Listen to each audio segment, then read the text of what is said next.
At the elementary school for Beastmasters, the students were informed that there was less than a week left before the exam to become an Imperial Beastmaster. The skills assessment will take place tomorrow. The instructor reminded the students that they had already signed a contract for their first beast. Today, they need to get plenty of rest, prepare properly, and strive for good results in the future. Some students were very nervous ahead of the exam. After all, with their current abilities, it was difficult to train as Beastmasters. Many realized that the Imperial Academy was out of their reach. One of the students said that even though he couldn't get into the Imperial Beast Academy, he had no trouble getting into a regular academy in the city of Ningjiang. Another student added that if he didn't make it to at least the trainee level, he would remain an ordinary person for the rest of his life. The young man thought that the qualification assessment would take place very soon. But how could this relate to his rebirth? He had transferred into his current body. Thanks to the fusion with the memories carried by this body, he knew what kind of world this was. The era of the cataclysm that occurred hundreds of years ago brought with it countless evil spirits that emerged from rifts in different dimensions to hunt humans. People rose up to fight back. Humanity gradually learned to tame beasts and use them in battle. The profession of Beastmaster was born and took the world stage. In the era of Imperial Beasts, Beast became a symbol of status and class. To become a Beastmaster is to enter the elite of society. For young people in this world, the greatest dream is to become a powerful master of an Imperial Beast. In this world, all young people over the age of 18 can acquire their first Imperial Beast. The higher one's soul power, the higher the maximum level of the beast. However, this did not apply to the young man. Before he had come to this world, the body's previous owner had already signed a contract. Little Snowball was considered harmless to humans. He wasn't even capable of evolving. The young man wondered, would he really become an ordinary person in the future? The boy thought that there were many strong people around him, and he was destined to be a nobody. One of the students told Lin Ji not to even dream of it. It's no big deal if he can't become a Beastmaster. At least he'll be able to sit in an office. There's no need to take such a risk. Another student said it would be better not to go anywhere at all. He could sell ice cream at the mall with his snowball. Lin Jai was angry at his students. Suddenly, the system began the activation process. Activation was successful. The achievement system was officially open. The young man was surprised. So much time had passed, but the system had only appeared now. Had it been charging all this time? Linji was happy because he had finally received his system. Snowball's evolution is possible after reaching 100% growth. Linji was surprised. Does Snowball have a tendency to evolve? An additional evolution choice must be made. The path of the giant or the path of the queen. The young man knew that Snowball couldn't evolve, but perhaps this was some kind of hidden path to evolution? Linji had already realized that there was no longer any need to open an ice cream stand. He, too, could become a Beastmaster. The queen's path sounded very appealing. On the path to the queen was the icy soul. Lin Ji tried to upgrade Snowball. The guy decided to use his achievement points and carried out the necessary transformations. The evolution was complete.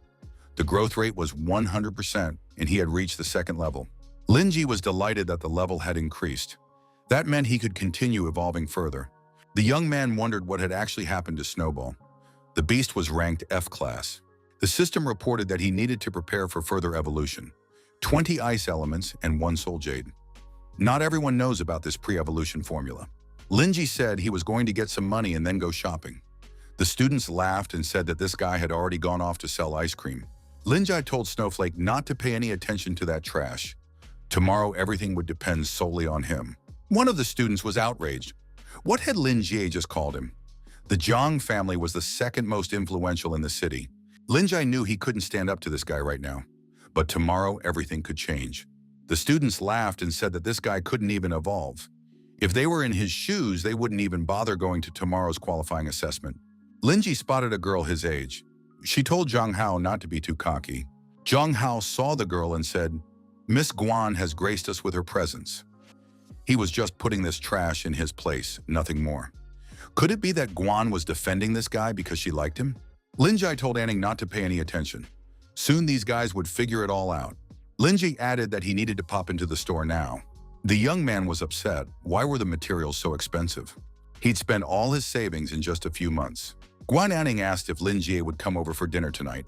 Her mom was curious. He promised to stop by. Anning asked if Lin Jie wanted to be with her during the assessment tomorrow. The young man agreed, since he was going to participate anyway. The girl was delighted. Together they would show that Zhang Hao, who was capable of what? Linji said there was no need to worry. He would surprise everyone tomorrow. The girl waved her hand and said she would be waiting for him. Linja sat down on the couch at home and said that the soul jade and the ice element had cost him a fortune. He assumed that evolution would cost a lot of money. Linjai fed the items he had acquired to Snowball and said that after that, it would be able to evolve. Snowball swallowed everything in one gulp and began to grow in size. Linji was surprised. Could this really be true evolution?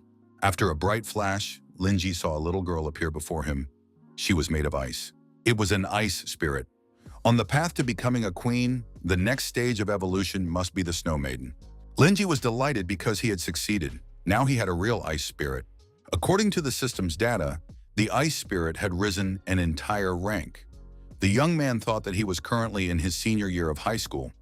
Who would have thought that his familiar would grow so quickly, jumping straight to the second rank?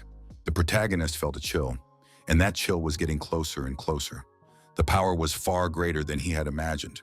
Linjai thought that if it weren't for the system, he would never have guessed about such materials for advancing Snowball. To level up, you need a soul stone and a body enhancement stone. The number of soul stones increases soul power, and the awakening level multiplies it several times over. Body strengthening stones directly improve physical condition, which is very important. Linjai felt the transformations in his body. His physique had been enhanced to the second rank. His soul and soul power had increased. His achievement points had also increased. The young man no longer felt the cold. To test the limits of his body, he punched the wall. Although he didn't need to fight personally, physical strength wouldn't hurt either. In case of danger, his ability to survive needed to be improved. A hole formed in the wall after the punch. The protagonist decided to use his achievement points. A breakthrough was achieved. His height increased by 100%. The ice spirit transformed before his eyes. His growth increased by another 24%. This was already the 4th level. Linjai decided that he would surprise everyone at tomorrow's qualifying assessment.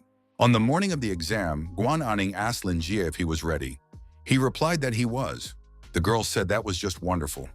The young man became even more motivated. Linjie noticed that people were changing. The girl spotted Guaning. She's a talented high school student after all. But what is she doing with that loser? They say that the day before, Jo Hong confessed his feelings to her, but she rejected him. Why does everyone like her? What's so great about her? Guaning was our hero's cousin and, incidentally, the school's genius. However, not everyone liked her. Anning asked if her brother and Snowflake were really going to participate. Linji replied that there was no other way. Guaning remarked that if they made it through the qualifiers, they would have to celebrate. The girl suggested going to a cafe. Suddenly, some young people approached. The girl told her brother that Guaning had stolen her boyfriend. Anning looked at the stranger and asked who she was and who her boyfriend was. The girl said her boyfriend's name was Jo Hong. Anin replied that she now understood who she was talking about. Guaning declared that she wasn't interested in that guy. She had turned him down. The stranger said that wasn't true because Jo Hong had left with her. Guaning took her brother by the hand and said they were leaving. They had more important things to do. The young man grabbed Anning by the shoulder and asked if she really intended to just walk away like that, since she had hurt his sister's feelings. Anning told him to take his hands off her immediately. The guy got angry and swung his fist at the girl. Linji intercepted the aggressor's fist. The protagonist was determined. The stranger told her brother to stop fooling around, since this guy was a total wimp. The bully asked if the young man really wanted to play the hero, but he definitely didn't have enough strength. Linjai delivered a knee strike to his opponent's jaw. The thug was sent flying far backward. The girl was frightened. Linji, filled with determination, walked toward the bully. Linjai declared that he was Guaning's older brother. If they wanted anything, they should discuss it with him first.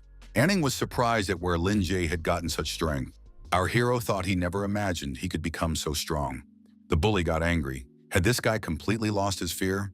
The bully summoned his beast, the Twilight Wolf, a second-rank first-level creature. The bully said he wanted to demonstrate the Twilight Wolf's power to these pathetic high schoolers. Guaning thought that her beast was only at the first rank, 7th level. The chances of winning were extremely slim, but she saw no other way out. She was about to summon her beast, but her older brother intervened. Anning was surprised. What was Linji planning to do? Did he really want to use Snowball? Lin Jai told his sister that if she got injured, it could affect her final score. Anin should rely on him. The stranger laughed and called Linji a fool. After all, he had the worst stats in the whole city. Did he really think he could defeat her brother? The bully ordered his Twilight Wolf to attack the opponents. The Spirit of Ice prepared to take the attack head-on and used its unique abilities. The Twilight Wolf was frozen and turned into an icy statue. The attackers were frightened. The young man didn't understand how this could have happened. Guaning was surprised. Could this really be her brother's Snowball?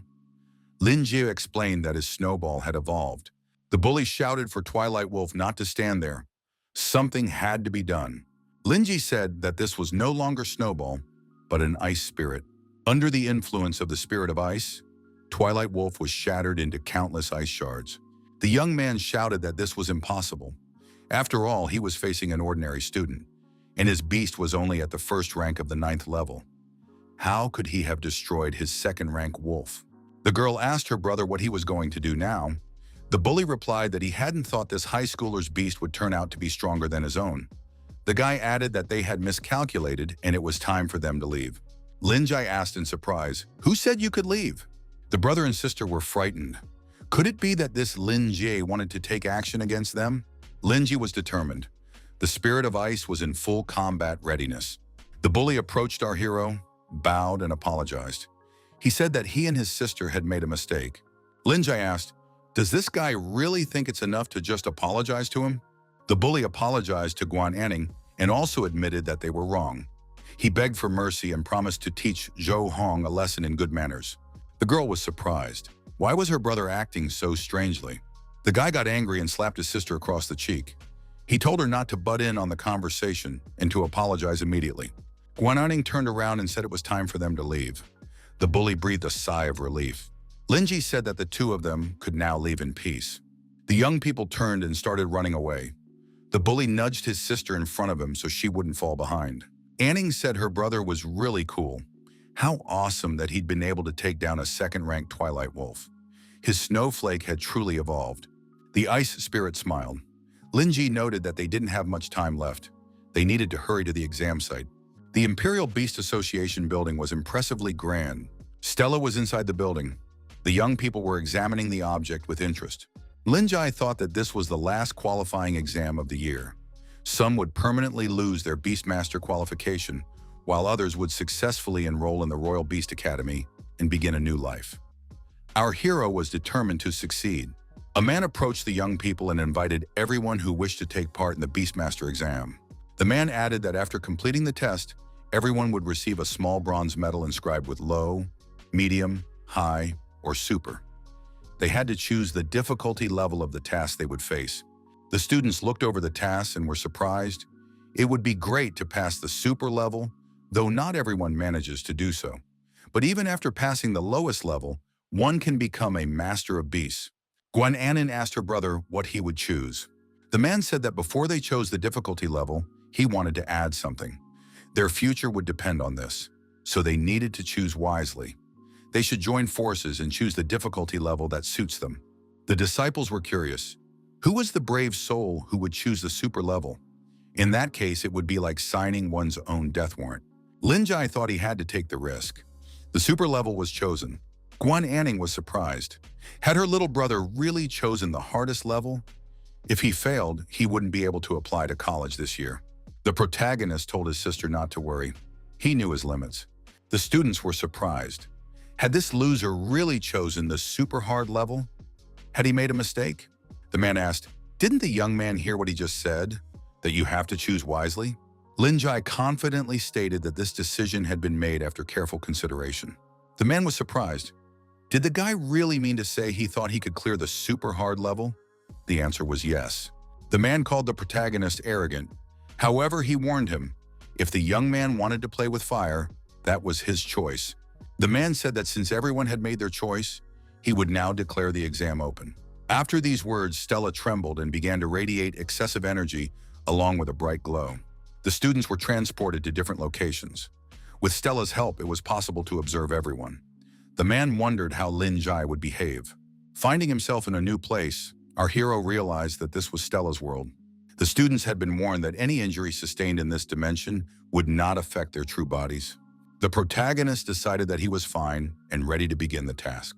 Lin Jie received a notification from the system that he had earned a new achievement, defeating the Twilight Wolf.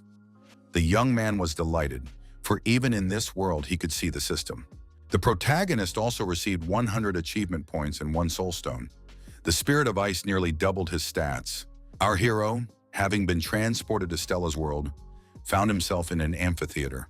A fiery frog warrior, possessing a 7th level first-rank fire element, entered the arena to face him. Lin Jie was surprised. Could this really be a super high level? After all, it was only a first-rank beast. The Toad Warrior opened its mouth and released a jet of fire. Lin Jie activated his ice spirit and ordered it to unleash ice needles. The fire beast was frozen, turning into a block of ice pierced by an ice needle. The protagonist noticed that the ice needles proved to be stronger. The first stage was complete. The trial continued. Our hero was ready for the next steps. A ghostly monster entered the arena, a 9th level first-rank necromancer. Lin Jie thought that for other people, such an opponent would be a serious challenge. The examiner, holding his breath, watched the unfolding events closely. Lin Jie dealt with this opponent as well. The young man considered it nothing more than child's play. The examiner said that this guy was just lucky. The real test was only just beginning. A wood monster, a 2nd-rank, 2nd-level wood elemental, entered the arena. The man decided that this guy's beast was at most 2nd rank, 1st level. He wouldn't be able to handle a 2nd rank, 2nd-level monster, so this contestant didn't have long left. The wood monster was aggressive and immediately launched an attack. The ice spirit didn't lose her composure and prepared to parry the attack. However, the ice spikes didn't have the desired effect. Lin Jie thought that this tree bark was very thick. It could even withstand ice spikes. The tree monster struck, and the ground around them cracked. The tree monster's tentacles spread out in all directions and wrapped around the Spirit of Ice. The girl found herself trapped by the tentacles. The examiner smirked. Even though this guy stands out among the newcomers, he won't be able to go any further. Lin Jie told the ice spirit to activate the ice sphere. The wood monster's tentacles were destroyed. The boy realized he had more than one skill up his sleeve. The ice spikes were activated again. The wood monster defended itself, but the ice spikes pierced its arms. There were so many ice spikes that the monster was stuck in the ice up to its waist. It could barely move. Lin Jie realized the monster was trapped. The 3rd level had been successfully cleared. The trials continued. 2 levels remained. Many students were returning to reality from Stella's world. They had lost, so they felt dissatisfied. Many said they had almost managed to destroy the beast. Could it be that nothing had worked out this year either? Some hadn't expected the 5th level, with its low difficulty rating, to be so hard. Its monster was a 6th level one. However, some succeeded and were delighted to become Beastmasters. Many were intrigued by the 2nd-rank beast, but how could it have appeared at this stage? Everyone stared at Stella with interest. Could this guy really be clearing a super hard level? A notification appeared stating that the 4th level had been cleared. The final level had been unlocked. Lin Jie sighed and realized this would be the last level. The student said that this guy turned out to be very strong. Could he be part of the local elite? Guaning also said that she had succeeded. But what was happening with her little brother, Lin Jie? Anning became curious about who the students were watching. Who could be that strong? Guaning moved closer and was surprised. Could it be that Lin Jie had passed the 4th level of the super difficult stage? A huge monster was taking part in the battle. It was a saber-toothed lion, a 5th level 2nd-rank wild beast. Anning feared for her brother. After all, this was too brutal. Could a novice really handle such a beast? The protagonist acknowledged that he now faced a worthy opponent. The Spirit of Ice was performing its duties effectively. The saber-toothed lion lunged at his opponent. The Spirit of Ice shielded the young man with her body. The examiner wanted to see what the young man would do this time. He acknowledged Lin Jie's strength, but how far could he go? Although the Ice Spirit is higher in rank than the saber-toothed lion, a beast's strength depends on more than just rank. One must consider the beast's attributes, condition, environment, and the Beastmaster's strategy. All of these are factors that influence the outcome of the battle. The young man understood that the Ice Spirit had already been weakened by 4 consecutive battles, while the saber-toothed lion, on the other hand, was strong in one-on-one combat. This beast's speed and strength were superior to those of the Ice Spirit. Therefore, it would most likely turn into a difficult battle. The saber-toothed lion was approaching. Linji said they needed to wait a little longer. However, the ice spirit had to be ready. At the last moment, our hero ordered the ice spikes to be activated. The command was carried out immediately. Those watching through Stella didn't understand what had happened. Could it really be a draw? However, when the icy fog cleared, everyone saw that the saber-toothed lion was lying on the ground, pierced by the ice spikes. The examiner thought it was simply unbelievable. This guy had managed to fight on equal terms with a 5th-level second-rank lion. That meant his beast was also no lower than a 5th-level second rank. The young man was good at hiding his true strength. No wonder he said he had carefully considered his decision. The saber-toothed lion leaped back to its feet and roared loudly. The spirit of ice stepped forward resolutely, signaling her readiness to face him one-on-one. The lion bared its teeth and walked slowly across the icy surface. The spirit of the ice had already begun to take effect. The protagonist thought that this lion was a beast from extremely cold regions, which is why it had high resistance to the cold. This factor did not work in our hero's favor. A new system notification appeared. The number of uses for the pet's skills had reached 10. The pet skill unlock feature has been activated. Linji wondered what this meant. Ordinary pets have no more than 2 basic skills, but the more skills they have, the more combinations are possible. Ice spikes, as a primary damage skill, heavily rely on control. Although the ice area is large, the damage and control are insufficient. In this situation, a strong control skill is needed. The saber-toothed lion leaped high into the air and attacked the spirit of ice. Our hero upgraded the ice spirit. Now it was a second-rank, 7th-level spirit. The disciples were surprised. What was that light? Had a transformation really occurred? But how was that possible? Where did this guy get the points to upgrade his rank? Linji, confident in himself, beckoned the saber-toothed lion with his hand. The saber-toothed lion approached. The young man said that now the opponent would try the ice chains. In the next instant, the saber-toothed lion was indeed stopped. Now its movements were restricted. Linji said that now the saber-toothed lion would try the ice spikes. The examiner was surprised. What kind of skill was this? Why could his pet use 3 skills? The saber-toothed lion continued to resist. Linji was surprised. Could its hide really be that thick? In that case, he needed to try again. The spirit of ice once again used its unique abilities. After another attempt, the saber-toothed lion was deactivated. It collapsed onto the ice and showed no signs of life. The protagonist received congratulations on passing. The training was complete. The super difficulty test had been successfully passed. Guaning was delighted and said that her little brother was simply magnificent. The students said it was simply unbelievable, that it couldn't be true. The examiner couldn't have allowed such a thing before either. The man said that he had seen many young masters with outstanding talent, but this was the first time he had seen such an unflappable young man. The young man's physique had risen from the 2nd to the 5th level. The ice spirit had also improved its physique. The ice spirit received achievement points. It became a 3rd-rank, 1st-level entity. Linji thought that this super-level trial was worth it. It boosted his strength, and that was impressive. The system announced that Linji could sign a contract with the second beast. The young man wondered whom he should choose. He would have to visit the pet store. The reward was received and the training was complete. Linji exited trial mode. The students surrounded Linji. Everyone was curious about the new hero. Now the young man had become a local celebrity.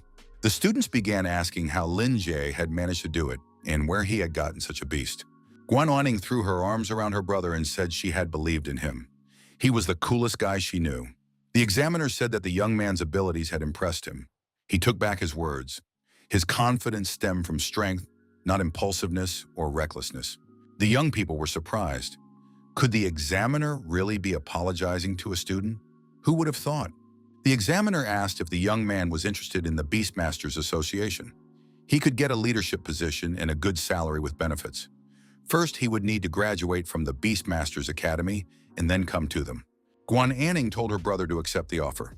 Even the top students who graduate from the academy have to take an entrance exam to join the association.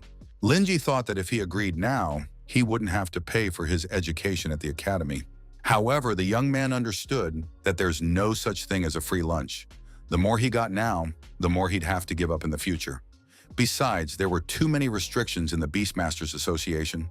The young man didn't want to lose his freedom. Lin Jie thanked the examiner for the offer. However, he had already made up his mind. He would consider the offer after completing his studies. One of the students said he was willing to join the association in this young man's place. The examiner thought that, given his current rate of growth, Lin Jie would be 100 times stronger by the time he graduated from the academy. The man said that in that case, he wouldn't force the boy. However, if he needed anything or changed his mind, he could find him at any time. The man gave his name, He Zhenwen. Two girls approached our hero. His sisters said they were Liu Xixi and Zhang Xiaoyun from the neighboring class. Xiaoyun asked Guaning for her brother's contact information. Liu Xixi asked the young man to add her as a friend. They've been watching this guy for a while, and in the future, they'll be able to hang out together. Zhang Xiaoyun also approached the young man and congratulated him. Lin Jie smiled at the girls and said it was time for them to leave. He and his sister still had things to do. Guaning told her brother to hurry up. Liu Yiqi called after him, asking the young man to add her as a friend. A message popped up on his smartphone saying that teacher Lin Jie was summoning him. The young man immediately appeared at the first request. The teacher congratulated him on passing the super difficult level test. The mentor hugged her student and told him she had believed in him. The woman said she wanted to give the young man something. The teacher added that this book contained the basic methods and techniques for training the spirit. It was one of the required subjects for training Beastmasters. It was best to start practicing early. Soul magic. Aside from pets, this is the primary means of combat for Beastmasters. Soul training allows masters to destroy beasts without relying on their pets, using only soul magic. It can be used in battle alongside pets. It can provide protection during combat so that Beastmasters do not get hurt. Lin Jie thanked her and promised to start practicing right away. The teacher added that if he ran into any trouble in the future, he could come to her at any time. The protagonist learned that soul protection creates a barrier that absorbs spiritual energy and can withstand any damage. The young man decided to learn the basics first, and then, after enrolling in the academy, he would have more time to study more advanced courses. 10 minutes later, our hero was already meditating, applying the knowledge he had gained. The progress of his meditation was evident. A protective sphere appeared around the young man. It usually takes ordinary people several days to master soul magic. It took our hero 10 minutes. His soul's constitution was also quite good. The soul magic skill was successfully mastered and a reward was received. Lin Jie thought that the system also influenced soul magic. The young man hadn't expected to achieve so much. The soul protection skill reached the 3rd rank. The protection had become stronger, and he could already feel it. The shield could cover up to 4 people. That's pretty good. Lin Jie realized that every time he used soul protection, it cost him about 10 units of soul power. The young man hadn't used the stone he received as a reward for his achievements yet. It was time to put it to use. After using the stone, his soul and soul power increased. The protagonist thought it would be a waste to spend so much energy just on defensive spheres. He needed to learn a few more skills. Our hero learned the skills Spirit Arrow and Spirit Shockwave. The effect was impressive. The young man said that although the power was small, the accuracy was astonishing. The system reported that Lin Jie had successfully mastered 3 types of magic. As a reward, he received 1 soul restoration potion. This potion can quickly restore all vitality. The young man thought this would be very useful. He would use the potion as needed. Lin Jie decided to upgrade Spirit Arrow and Spirit Shockwave to level 2. To do this, he had to spend 100 achievement points. The protagonist decided to save the remaining achievement points just in case. Tomorrow he would earn some money and buy a second pet. The next day, the young man went to the quest distribution center. This was the first time the young man had taken on a quest to earn money. With his current abilities, completing normal level quests shouldn't be a problem. After reviewing the information, the young man decided to choose the quest with the highest reward. Now he needs to clear Zhangzhong Canyon of hairy beetles. The system reported that, since his current status was Apprentice Beastmaster, 3 team members had been assigned for safety reasons. The reward would be split evenly. Lin Jie shouted that this was robbery since he had wanted to complete this quest himself. The system reported that he must arrive at Zhangzhong Canyon by 2 p.m. 3 participants were already in the canyon. One of them spotted our hero and said, "Finally, this guy has arrived." Lin Jie greeted the young men. Zhang Lei, a low-ranking beastmaster, said they'd been waiting for this guy for half a day. But was he really not even a graduate? Zhao Mingshan, a low-ranking beastmaster, was surprised. Why had they been assigned such a weakling? Wang Shuiyan told the guys not to yell at him, since it wasn't his fault. She added that the young man should just follow her. Linji admitted that he hadn't finished his training yet, so he would rely on his senior comrades for everything. Wang Shuiyan noted that this guy was obedient. Zhao Mingshan warned that this mission might turn out to be more difficult than expected. They shouldn't risk their lives because of carelessness. Mingshan added that he was temporarily acting as the leader of this team, so everyone had to follow his instructions.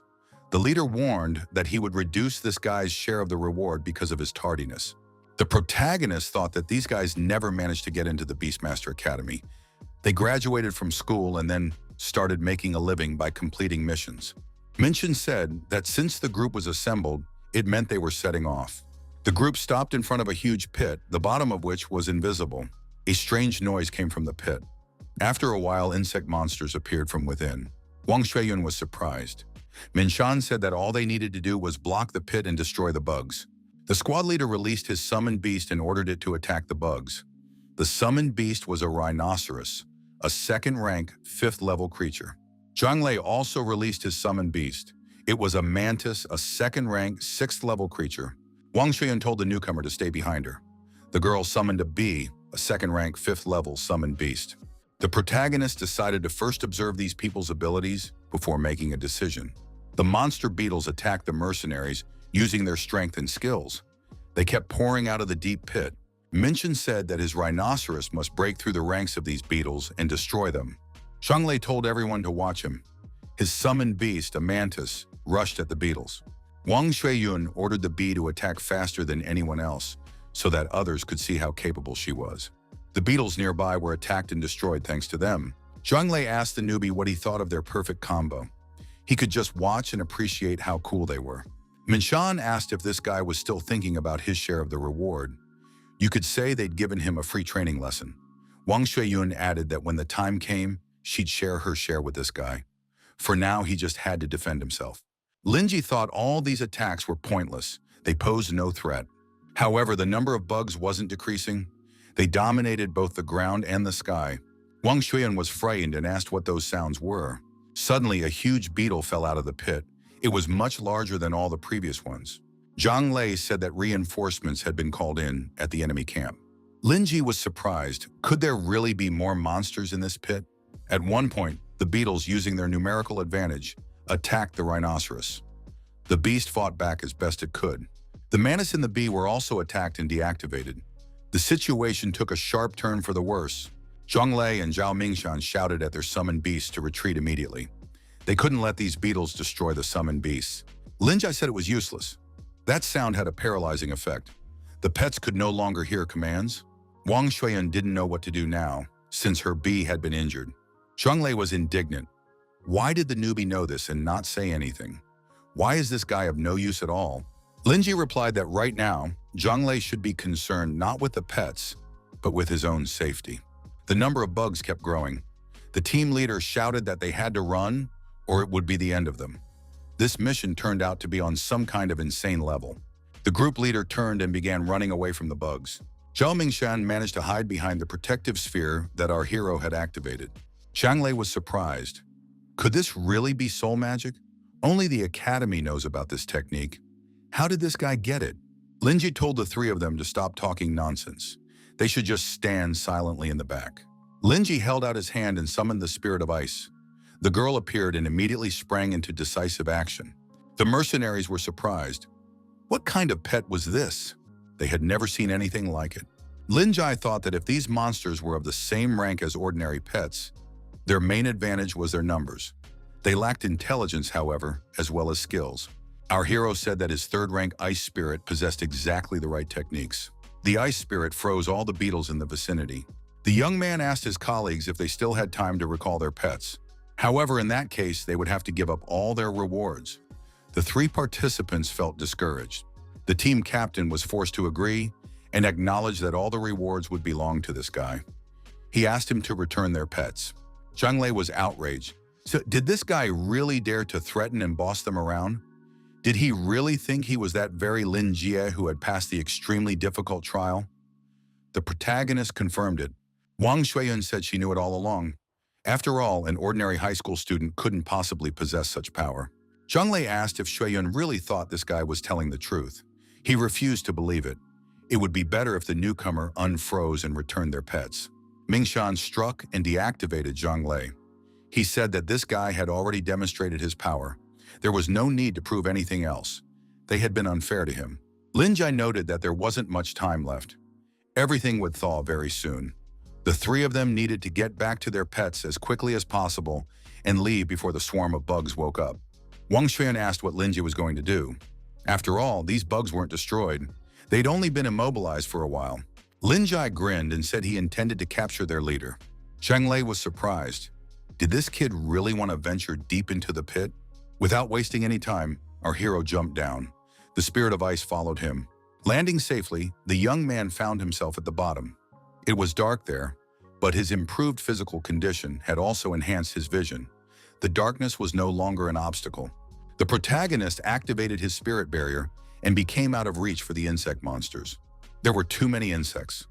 Linji thought that even with a large reserve of spiritual power, it would still be impossible to withstand their onslaught.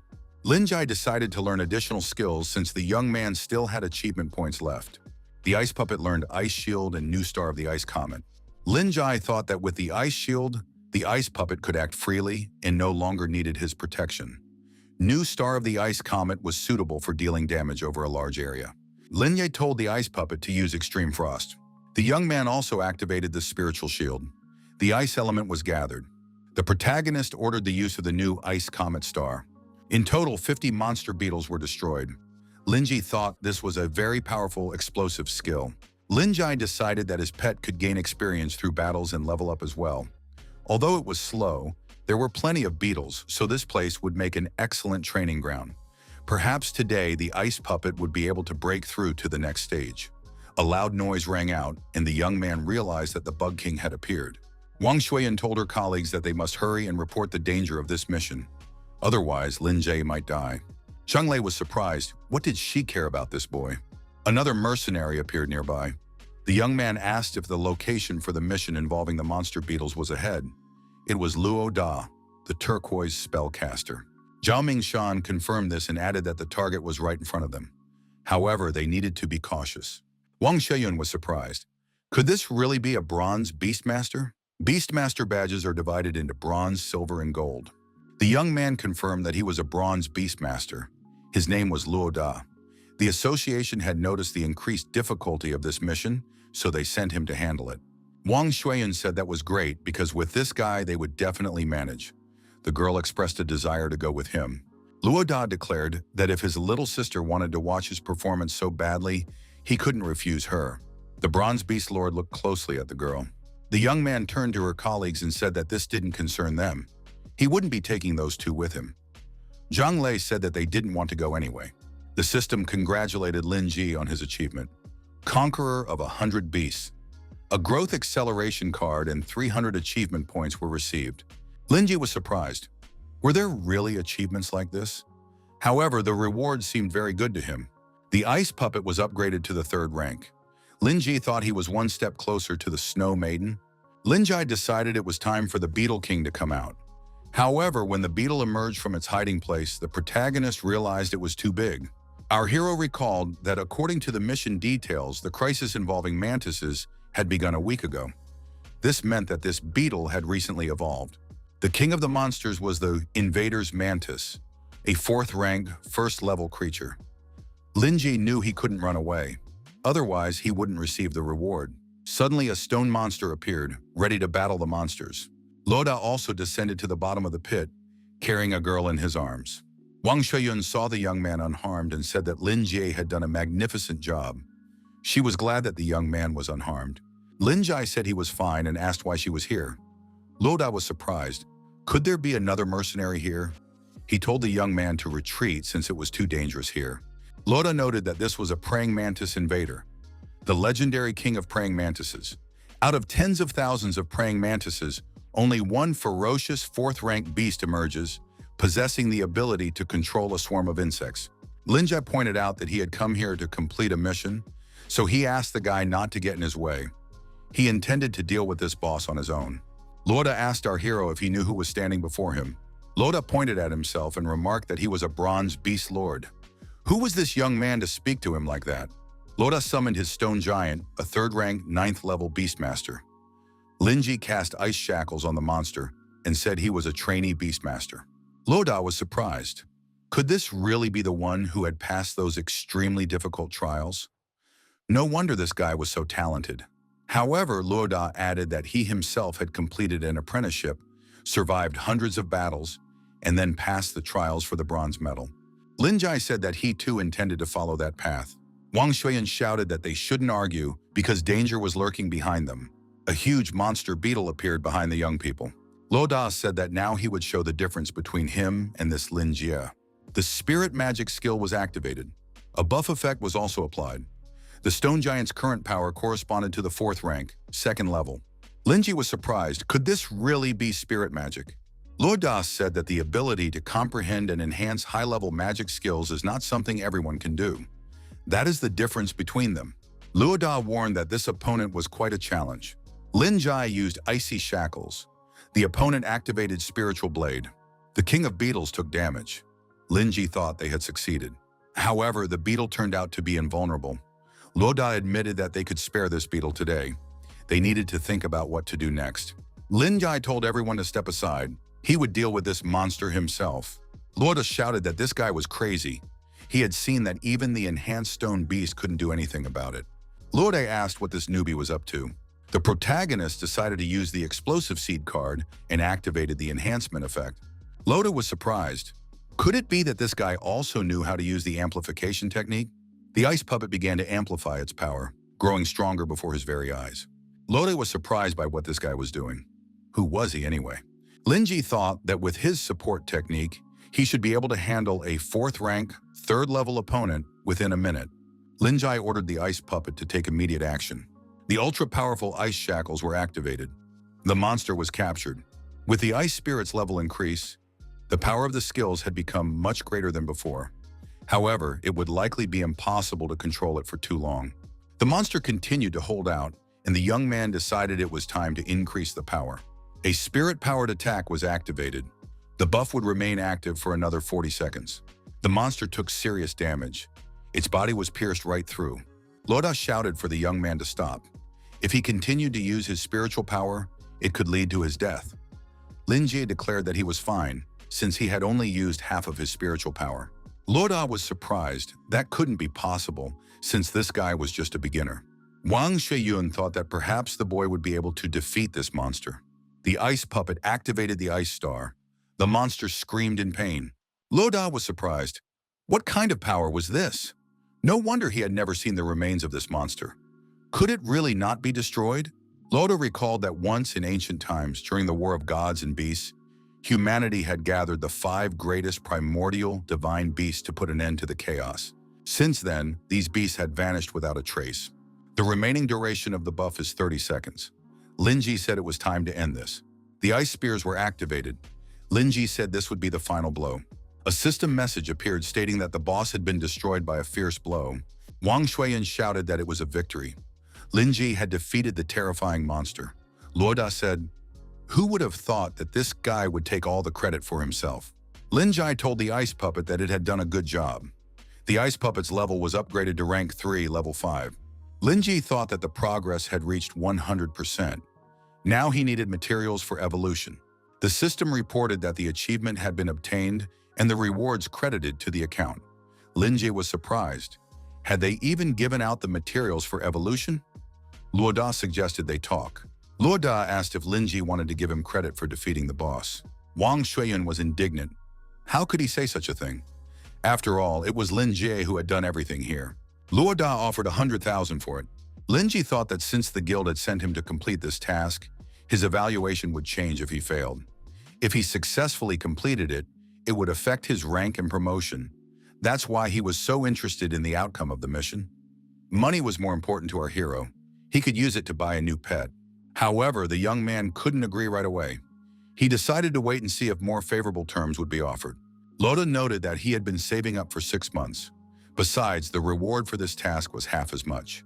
The benefit here was obvious. Loda added that he would be indebted to this young man. Linji agreed. Linji thought that human feelings were priceless. The protagonist shared his information, and the required amount was transferred to his account. The young men looked up and saw the examiner standing next to a huge beast. Zhu Zhenwen jumped down and approached the mercenaries. Wang Shuiyun was surprised when she noticed the silver badge on this man. Could it be that she had seen the legendary beast lord? Zhenwen said that they had met again. Lin Ji greeted the examiner. Luo Da was surprised. Could this guy really be acquainted with Master He? Zhenwen asked the bronze beast master. His name is Luo Da, isn't it? It seems the task has been successfully completed. Luo Da confirmed that he had completed the task. No one was hurt. Zhenwen thought that this assassin must be at least a 4th rank, but this guy was only 2nd rank. Though he wasn't a genius, he was smarter than Luo Da. They must have managed to deal with the monster. Zhenwen surmised that this was his 2nd mistake. Due to the Masters Association's negligence in assessing the mission, everything led to the mission, originally of medium difficulty, being downgraded to a standard level. He sincerely apologized for this. Such negligence could lead to a loss of trust. Lin Ji replied that it was no big deal. Luo Da had protected them. Wang Shuiyun thought, could this really be a person of high intelligence? Zhenwen said that to compensate for the failure of this mission, the association would pay 100,000. In addition, the monster's body must be retrieved for study. Lin Ji said he was willing to be polite and would gladly accept this compensation. Lin Ji decided that this wasn't just compensation, but a payment for his silence. Refusing could cause problems. Zhenwen thought that this guy hadn't received his 2nd beast yet. He definitely needed the money, so he should invest in him. Lin Ji received a notification that the money had been deposited into his account. Examiner, he took the monster and said he was leaving. Luo Da said that this guy had received a full 200,000. Lin Ji added that, on top of that, he had earned the favor of yet another person. Luo Da said goodbye and remarked that he would never forget this. Wang Shuiyun hadn't expected to meet 2 talented individuals at once. The day had definitely been well spent. The girl declared that she too must train hard to become stronger. Only then would she be able to become just like Lin Ji and carry out missions with him again. Lin Ji wished her luck and added that they would meet again. The protagonist thought that this money should be enough to buy a B-rank beast. At the pet store, our hero was greeted. The manager asked how she could help. Lin Ji immediately admitted that he wanted to buy a beast. The girl suggested he follow her. The manager led the hero into the showroom. She said that all the exhibits could be found there. The protagonist thought this was an ordinary B-rank pet shop. There was a snake skeleton and mushroom spores. The young man also spotted a blazing devil on display. However, despite its hidden evolution, it was no match for a royal-level pet like the Snow Queen. The manager said that this blazing devil is considered an elite B-class pet. It is very rare and costs only 16 million. Lin Ji remarked that it was too expensive. The girl added that this price included all the materials needed for evolution. Lin Ji said he wanted to look at something else. Snowflake was originally an F-class pet that experts believed couldn't evolve, but the facts show that ratings aren't always accurate. A royal-level beast with hidden evolution had been discovered. It was a stone golem. Lin Ji was surprised. Why did this beast look so familiar? The standard evolutionary path is the giant golem. It enhances strength and defense, grows enormous, and possesses high resistance to most elements. The hidden evolutionary path is the stone god.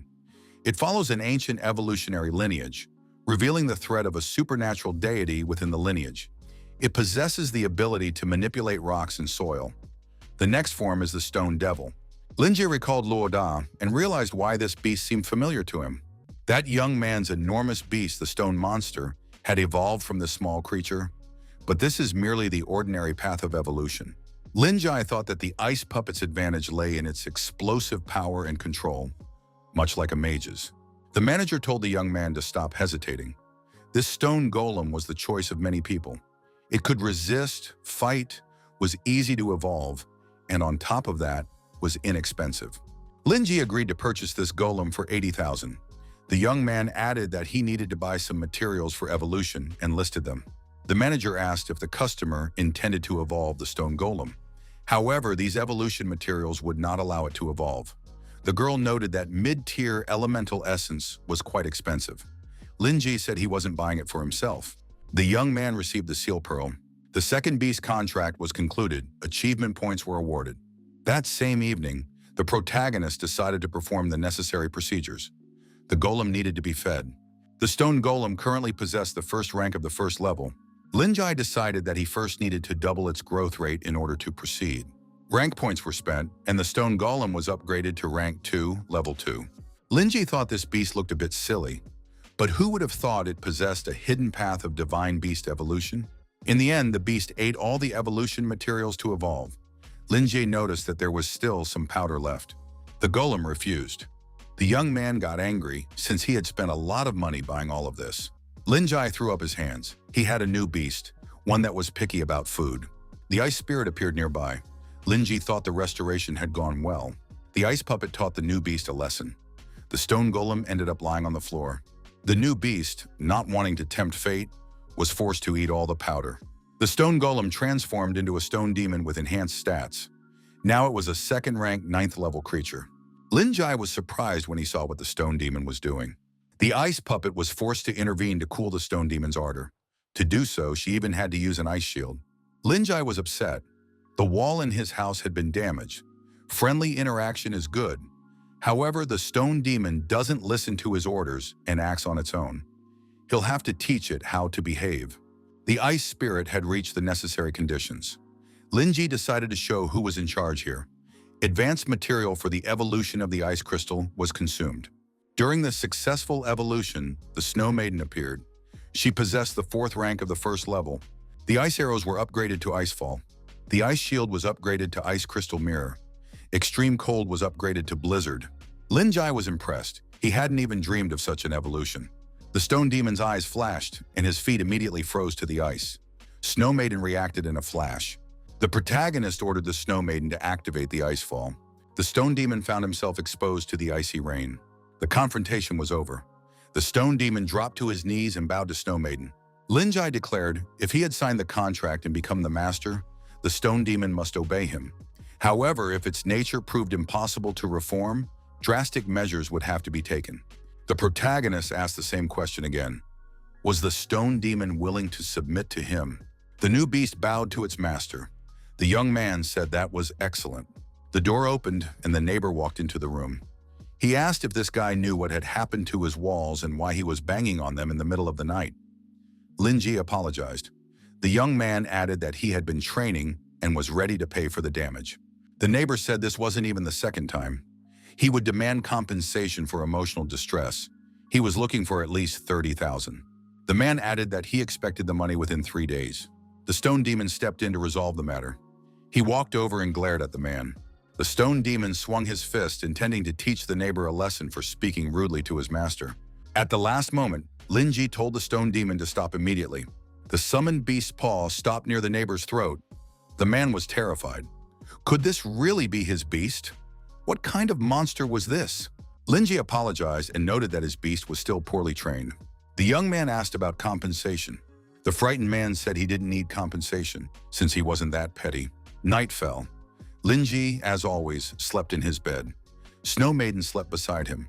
The stone demon lay on the floor nearby. And morning came. A phone call woke the young man. Snow Maiden handed him the phone to talk. It was his sister, Guaning. She reminded him that today was the entrance exam for the Guaning Beastmaster Academy. She hurried him along and said she would meet him at the gate. When our hero arrived at the meeting place, Anine was already waiting for him. The other young people were surprised.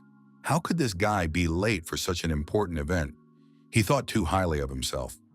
Someone pointed out that this man had passed an extremely difficult test. The teacher was angry. Could it be that Lin Jae had overslept again? Lin Jae noticed that he had been too tired lately. The teacher asked if he had practiced the art of the soul well. Guaning stood to the side, watching the conversation between the teacher and the student. The young man was speaking intently, answering questions. The teacher said that all these young people were the elite of Pinghai High School. However, this time, admission to the Beastmaster Academy would undoubtedly be more difficult. She hoped that they would all do their best. The teacher wished them luck and said she was looking forward to good news from them. Everyone present cheered, wishing them luck. The teacher expressed confidence that Lin Jie would become the hope of Pinghai High School. Guaning asked what her brother had been up to lately. She had been sending him messages, but he hadn't replied. The young man replied that he had been busy with missions, so he hadn't had time to respond. Anning said that her demon bird had also successfully evolved. Lin Jai said that was wonderful.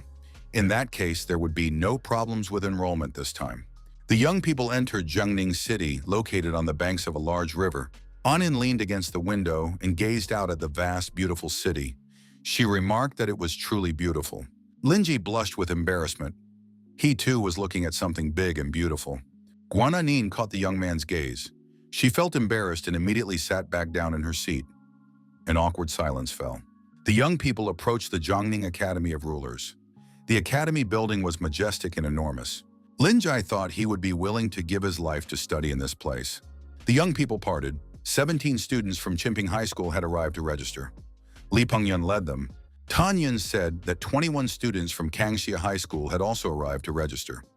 Standing next to him was Guoxinyi. Her friend added that Guaning was the class monitor, so she shouldn't lose to them. Guaning announced that 12 students from Pinghai High School had arrived to register. A young man remarked that they looked like a bunch of country bumpkins. Compared to the cities of Kangxia and Chinping, Pinghai was more remote. Suddenly, one of the teachers appeared before the young people. It was Qin He. He said he was in charge of registering the new arrivals. Qin He first congratulated everyone on passing the exams, but warned the students not to get too excited. The difficulty of the college entrance exams was incomparable to that of the practice exam. The failure rate was 80%. This meant that out of everyone present, only 10 people would be able to pass the exams. Lu Cizi told her friend that they would definitely be eliminated since they had only passed low-level tests. The young man said the girls shouldn't even worry about getting in. They wouldn't make it anyway. Liu Yiqi cursed at the guy and said she hadn't liked him from the start. Tanyun asked his companion who else she thought would make it through. Guoxinyi pointed to Pingyun and said that this guy was very strong. She added that the young man from Pinghai looked very strange. Tanyun asked Guoxinyi what was wrong. The girl replied that everything was fine. However, she felt that the strength of this guy from Pinghai was simply unfathomable. Tanyun said that it was just a bunch of hicks. Overall, Pinghai School's level was lower than theirs, so there was no need to worry. Kinney announced that everyone would be staying at the hotel on the academy grounds today. He hoped everyone would get some good rest and prepare for the entrance exams over the next few days. The academy cafeteria would provide free meals during the exams. The food there was very tasty and nutritious. Liu Ciqi immediately announced that she was already very hungry. Guaning also suggested that her brother eat. In the cafeteria, the young people sitting at the next table were discussing Guaning and her curvaceous figure. One of the guys said they should speak more quietly so as not to disgrace Chinping School, although this girl really is pretty. Guaning kept piling food onto her brother's plate, urging him to eat his fill. Linji replied that he was already quite full. Lao Siqi was surprised. Where did these young people get so much food, and wouldn't they like to share? Zhang Xiaoyun said that the two of them looked very cute, just like a couple. Guaning blushed with embarrassment and asked the girls not to say things like that anymore. A boy from Qinping School wondered where this guy had gotten so many girls. Another guy said it was just disgusting. Why was he so popular since he wasn't even handsome? A young man approached our heroes and asked if he could sit next to them. Everyone was fine with it, and the young man took a seat next to them. The young man said he wanted to introduce himself and gave his name, Zhou Xiong. He was from Chinping High School. Xiong said he'd heard there was a high school student in Pinghai City who had passed the highest level exam. The young man asked if that guy had come here. Xiaoyun asked why Xiong was asking about this. The exams hadn't even started yet, and they were already curious and trying to gather information. Cizi added that they weren't going to reveal everything about themselves so that they wouldn't be easier to defeat later. Zhou Xiong said he just wanted to make friends. For minor characters like them, information was the most important thing. If they wanted to have even the slightest chance of winning the upcoming exams, he was pretty good at this sort of thing. Guaning said they had nothing to share, so Zhou Xiong could just leave. The young man told them not to be so hostile toward him. He wasn't bragging, but among this group of exam takers, he knew everything there was to know about each one. Xiong mentioned the head of Chinping School, that's Li Tengyun. He's a well-known local high school prodigy. 2 months ago, he passed a highly difficult certification exam. His pet is a poisonous ivy monster, a third-rank plant type. The girls were surprised. Could it really be third rank? How could a high school student have a third-rank pet? Zhou Xiong added that this guy's family was also well-known. They had provided high-level materials for evolution. Cizi thought he was a genius and a wealthy heir.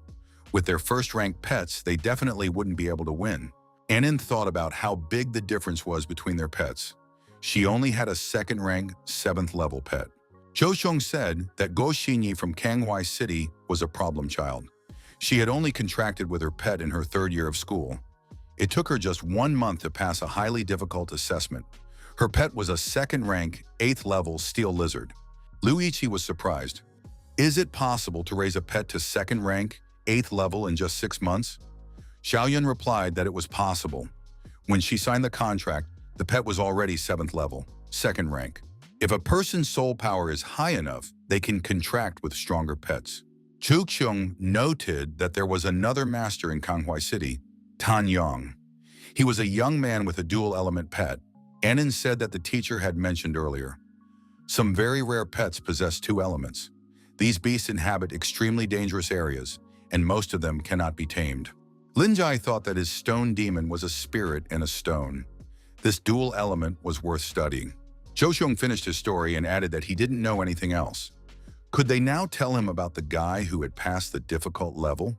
Lin Jai immediately stated that this guy hadn't shown up. Lin Ji apologized and added that the person Xiong was looking for wasn't there. They didn't even know him. Jo Xiong said that if they didn't want to tell him anything, he wouldn't press the issue. The young man said goodbye and moved to another seat. Jo Xiong suspected that these young people were hiding something. Most likely, the person in question was one of them. Chu Rong decided to sit down at another table. The young man said they should check on one of the boys. Liu Yiqi asked why Lin Jie hadn't told the truth, since he had every reason to be proud of it. The protagonist replied that he didn't want to be a show-off. He didn't want them to attract attention too quickly. Besides, they didn't know the reliability of the information provided. Guaning thought her little brother was thinking ahead as usual. She suggested to her friends that they practice tonight. They couldn't afford to lose. Anin asked if her brother would come to their room that evening. Suddenly, one of the students slapped the girl on her soft spot. The young man asked if maybe it would be better if he came with his friends. Guaning spun around and swung her arm, intending to hit the insolent boy. However, the guy grabbed her hand and said she was hot. He liked girls like that. The insolent boy's friends laughed. The girls were outraged by their behavior. Lin Jai sternly told the guy to let go of her hand immediately. Guaning thought that if a fight broke out, they would definitely get in trouble. The girl asked her brother to let it go. The bully told his friends that the girls from Pinghai were pretty cute, but their boyfriends were just trash. The protagonist couldn't stand such words. He threw a left hook and sent the insolent guy to the canvas. His friends were outraged. How dare this upstart hit their friend? Lin Jai declared that they could say whatever they wanted about him, but they had no right to insult his sister. There would be no forgiveness for that. The beaten-up guy jumped to his feet and hurled a string of obscenities at the hero. He said he intended to settle things right here and now. Li Pingyun told Xiong to stop immediately and not disgrace them.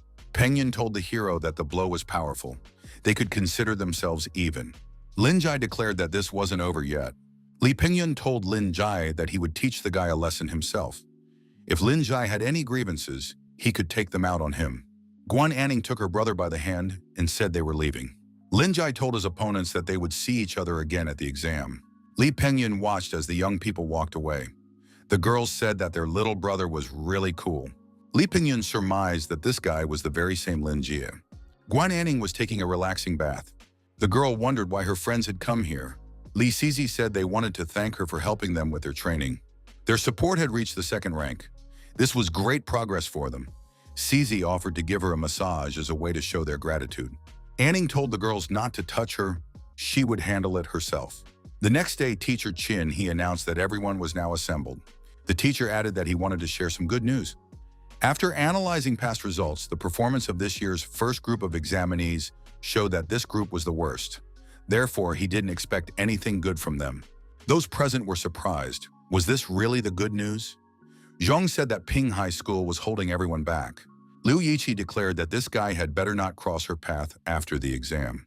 The teacher announced that the next exam would take place in the Source Stone realm, with no difficulty level to choose from. The exam would be held in a mysterious forest. He added that once everyone had calmly entered the space, a score panel would appear on each person's arm. The panel would increase their points depending on which beast they had killed. The teacher added that sometimes they would be hunters, and sometimes prey. If they lost consciousness or died, they would be disqualified.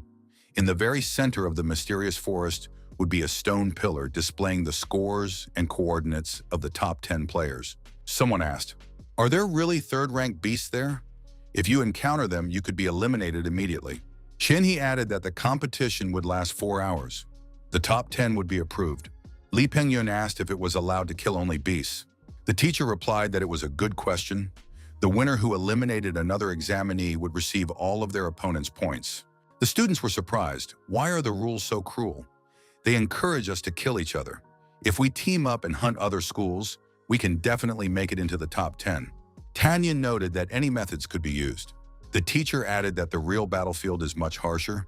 If anyone wants to leave now, they can say so. The winner by points will receive the title of Best Rookie and many privileges after enrollment.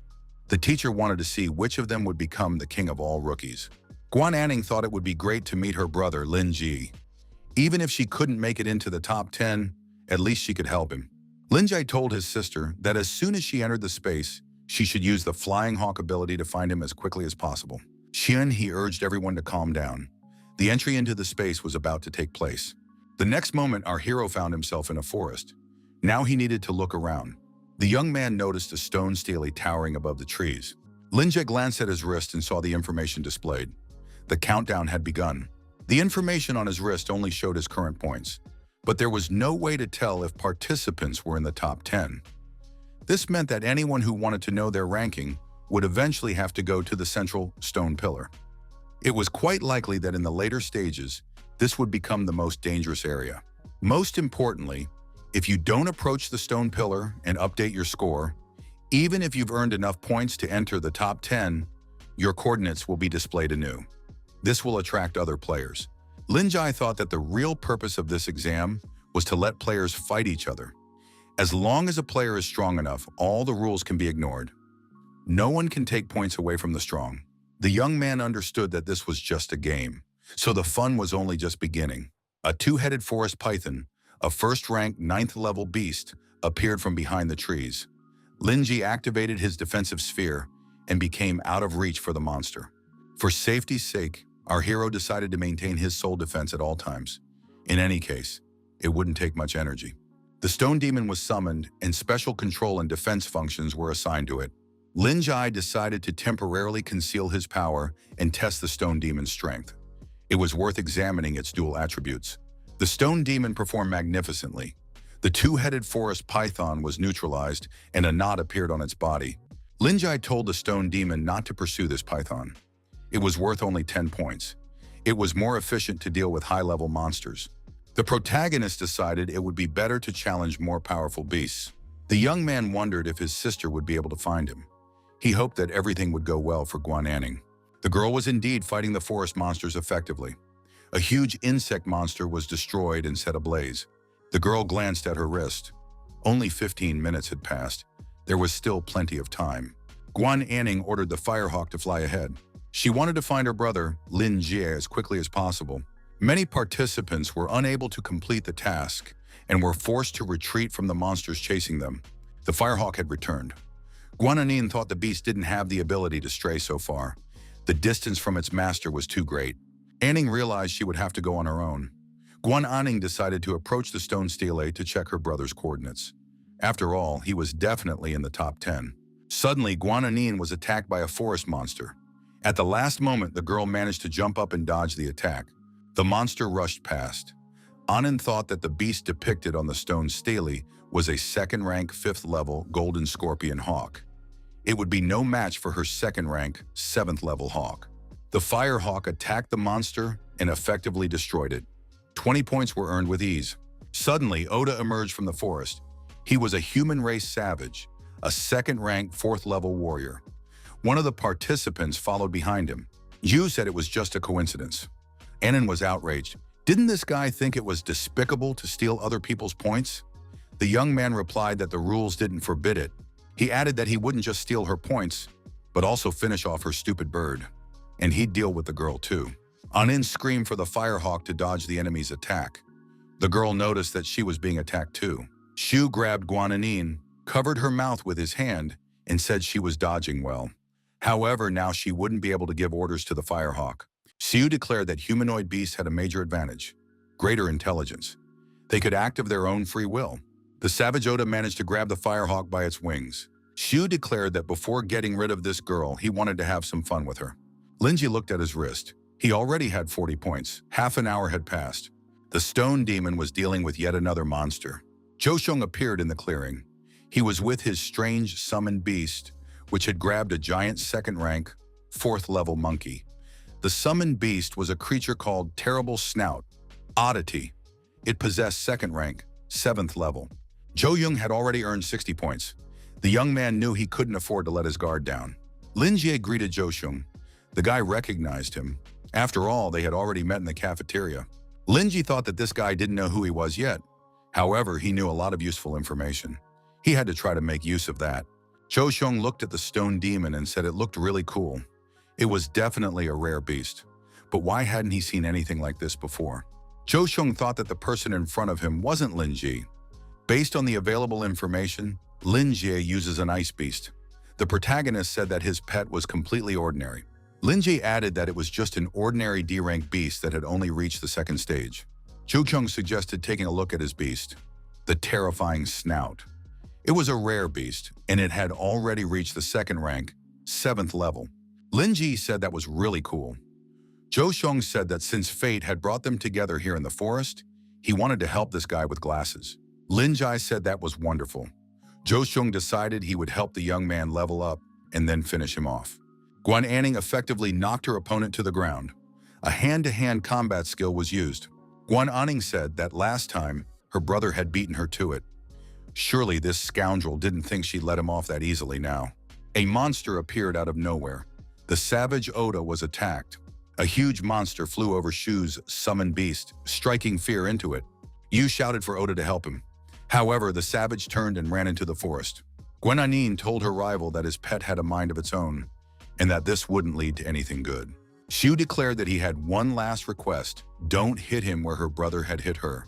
The girl took out her opponent, earning her 70 extra points. Teacher Chin, he looked at the stone steely, assessed the leaders, and thought that this group of examinees was much better than he had expected. In less than an hour, some had scored over 100 points. A spotted tiger, a 3rd rank, 1st level wild beast, appeared before Pingyun. The young man's summoned beast was a poison ivy fairy, a 3rd rank, 3rd level plant. The spotted tiger swallowed the ivy in one gulp and began to chew it. Pingyun silently watched his summoned beast devour its prey. Then the young man told the ivy to stop fooling around. It was time to look for the next victim. After a while, the spotted tiger's fur changed color. It began to act unnaturally, and its condition deteriorated significantly. The tiger fell to the ground and was deactivated. The poison ivy fairy burst out through the beast's body. The ivy rose above the monster and prepared to attack. The spotted tiger screamed in fear, but the ivy clung to its body with its tendrils and began to devour it. Pingyun looked at his wrist and noted that he had 210 points. Pingyun said that the top spot among the newcomers would belong to him and him alone. Tan Yun told his companion that she was already in 2nd place, as expected. Gu Xinyi replied that the guy had given her all the beasts and he himself had 0 points. Was everything really okay? Tan Yun declared that he would deal with some of the participants later. Gu Xinyi asked who they would start with. Tan Yun said he was interested in a guy named Pingyun, but it was too early to deal with him. Gu Xinyi reminded him that there was a brilliant young man named Lin Jie. But why doesn't she see his name? Tan Yun suggested that this guy had used some means to create a stir, but in reality, he was nothing special. We need to find Guaning. She's not far away. Guaning was heading toward the stone stele to find her brother's coordinates. Anning thought that to her left was a wind-blown butterfly, and to her right, a man-eating flower. Guaning grew sad again. Where was her brother now? Where should she go? Linji and Zhou, accompanied by their summoned beasts, were moving through the forest together. A monster appeared before the young people. A tree spirit, a 2nd rank, 4th level plant creature. Zhu said he would leave this monster for his companion. Once Linji was almost done fighting it, he could finish it off and claim the points. The tree spirit was destroyed. The stone demon didn't give it a chance. Linji walked over and assessed the quality of the work. Everything had been executed at the highest level. Master Qian, he thought about the young man who had passed the extremely difficult trials. In less than 2 hours, Lin Ji had risen from 33rd place to 9th. Apparently, he really did have talent. Shin He noticed that this guy had joined a team. Cho Xiong expressed his surprise. He hadn't expected Lin Ji to finish off the forest ghost so quickly. The protagonist realized that the exam was tied to their promotion, so every time he attacked, he made his pet fight with all its might. If Zhou Xiong wanted to earn points, he could take down the next monster himself. Zhou Xiong thought his companion was very arrogant. It would be interesting to see how he behaved from here on out. A rare beast came into our hero's view. The young man decided that now he would be able to earn more points. A huge monster, a golden tree, appeared in the clearing before the young men. An additional reward was promised for it. Suddenly, the young men were attacked. The roots of the golden tree burst from the ground, and Zhou Xiong found himself trapped by them. Lin Jie managed to jump out of the way. Zhou Xiong found himself hanging upside down. The young man screamed and called for help. The golden withered beast was a 3rd rank, 9th level creature. Zhou Xiong shouted for his summoned beast to help him. However, the big-mouthed one also found itself trapped by the golden tree. Zhou Xiong screamed that this monster was draining his energy. The young man asked his companion for help. Our hero reminded him that they had agreed, 1 monster each. Guaning noted that the situation had gotten out of control. They definitely needed to join forces to destroy this monster. Lin Jie turned around and headed into the forest. He said that Zhou Xiong shouldn't let his guard down. Everyone knows he can handle this monster on his own. Zhou Xiong shouted that he couldn't handle it alone. He begged his companion to help. Lin Ji said he was willing to help, but what would he get in return? Zhou Xiong was furious. He thought this guy should be eliminated the moment he was freed. The captive claimed he knew secrets about others and could share them. Lin Jai said he was ready to hear these secrets right now. Chu Yong said he knew the special skills of Li Pingyun and Guo Xinyi. Lin Jai thought it might be some kind of enhancement. Indeed, this could be important information. The protagonist summoned the stone demon. Lin Jai told the stone demon to use a crushing strike and aim for the abdomen. The stone demon charged and pounced on the golden tree.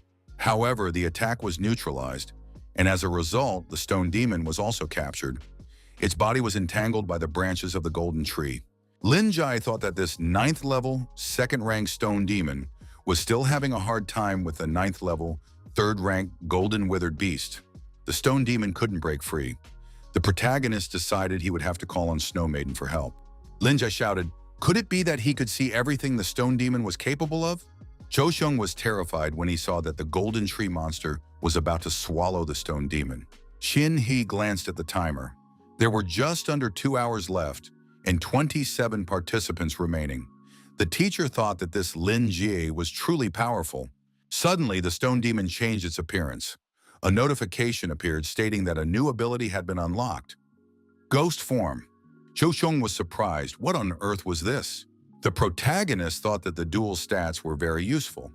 How strong was the stone demon in its ghost form? The golden tree began to act more aggressively upon seeing its transformed opponent. The roots of the golden tree pierced right through the body of the stone demon in ghost form. The golden tree phantom triumphantly celebrated its victory. However, the stone demon in phantom form remained standing. The protagonist surmised that in this form, the stone demon could evade all physical damage and control. New skills appeared: Stone Projectile, Shatter Strike, and Earth Spike. The young man told the stone demon to use Stone Projectile, aiming for the eyes and stomach. The stone demon broke free from the ghost's roots and attacked it with stone projectiles. The golden tree was deactivated and fell to the ground. The branches weakened, and Zhou Xiong and his beast fell to the ground. They were free. Lin Jai thought the gap was too wide. To deal with this monster, that amount of damage wouldn't be enough. Lin Jai told Zhou Xiong to get out of there as fast as he could. He didn't have to ask twice. Big Mouth grabbed his master, and they fled the clearing. Zhou Xiong was upset. If this guy died here, all his points would be wasted. Once our hero was alone, he summoned Snow Maiden for help. Snow Maiden activated her unique abilities and immediately froze the golden tree at its base. The stone demon used a shattering strike. After that, the stone demon's ghost form was activated. The golden tree monster began to crumble. The protagonist decided that wasn't enough and charged at the monster himself. As a result of these actions, the monster was destroyed and shattered into pieces. Lin Jai noticed that after this victory, the stone demon had risen to the 3rd rank. The young man decided to study the new ability more closely. After splitting, the phantom form doubles combat power, and the path to the royal level is now open. Master Shin, he particularly appreciated the ice pet, as it possessed divine potential. Where did this pet come from for Lin Jie? The protagonist realized that a rare third-ranked beast adds 60 points. He couldn't remain so modest now. Zhou Xiong reappeared in the clearing. The young man was surprised. What was going on here? Could the golden withered tree really have been destroyed? Zhou Xiong asked, could this guy really have defeated such a monster? Zhou Yong saw Snow Maiden and asked who she was and which school she attended. The protagonist had forgotten to recall Snow Maiden, so he had to improvise. He claimed he didn't know her.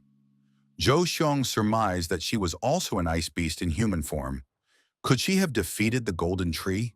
Zhou Xiong continued to ponder and surmised that this girl might also be a pet. Could her owner be nearby? If she's an ice element, then her master might be Lin Ji. If he was able to defeat the golden tree, then his power is definitely greater than anyone else here. Lin Jai told Snow Maiden to pretend she was about to attack them. Zhou Xiong got scared and said that the girl was looking at them suspiciously. Snow Maiden did indeed attack the young people with an icy rain. Zhou Xiong was even more frightened. Were they really under attack? He immediately hid behind the big-mouthed guy and decided that his end had come. It was clear from her appearance that the icy girl was in an aggressive mood. Zhu Yong decided he wasn't going to die here alongside this guy. He'd rather finish him off and then run away. Chu Xung decided that his big-mouthed one should devour this guy, but he said it was for his own protection. Lin Jie told Snow Maiden that she could go back. He was fine. The stone demon received the same information. Zhou Xiong felt like a winner, for not only had he evaded pursuit, but he had also earned points from this guy. Lin Jai, inside the summoned beast, asked its master if the danger had passed. Could they let him out now? Zhou Xiong said it wasn't time yet. The monster was still chasing them, so the guy had to stay inside. Xiong didn't understand why this person was still okay. After all, he should have been devoured. Suddenly, the big-mouthed creature opened its jaws and Lin Ji tumbled out. Zhou Xiong was surprised. How did this guy manage to get out? Lin Jie asked, what's the big deal? Lin Jie pointed out that if the monster continued the chase, the two of them could team up and finish it off. Our hero looked around and said that no one was chasing them. Maybe now Zhou Xiong would talk about the art of the soul. Zhou Xiong suggested they first go to the Stone Steely. He wanted to check if they had made it into the top 10, and then they would talk about everything. On the way, Zhou explained, the special art of the soul is a unique art that awakens in only a few talented beastmasters. It cannot be learned from books, and other people cannot learn it either. It all depends on the beastmaster's physique. However, because this art is so rare, ordinary teachers do not teach it. Lin Jie asked, what special spiritual arts do Gu Xinyi and Li Pingyun possess? Zhou Zhong glanced at the scoreboard and saw that his name wasn't there.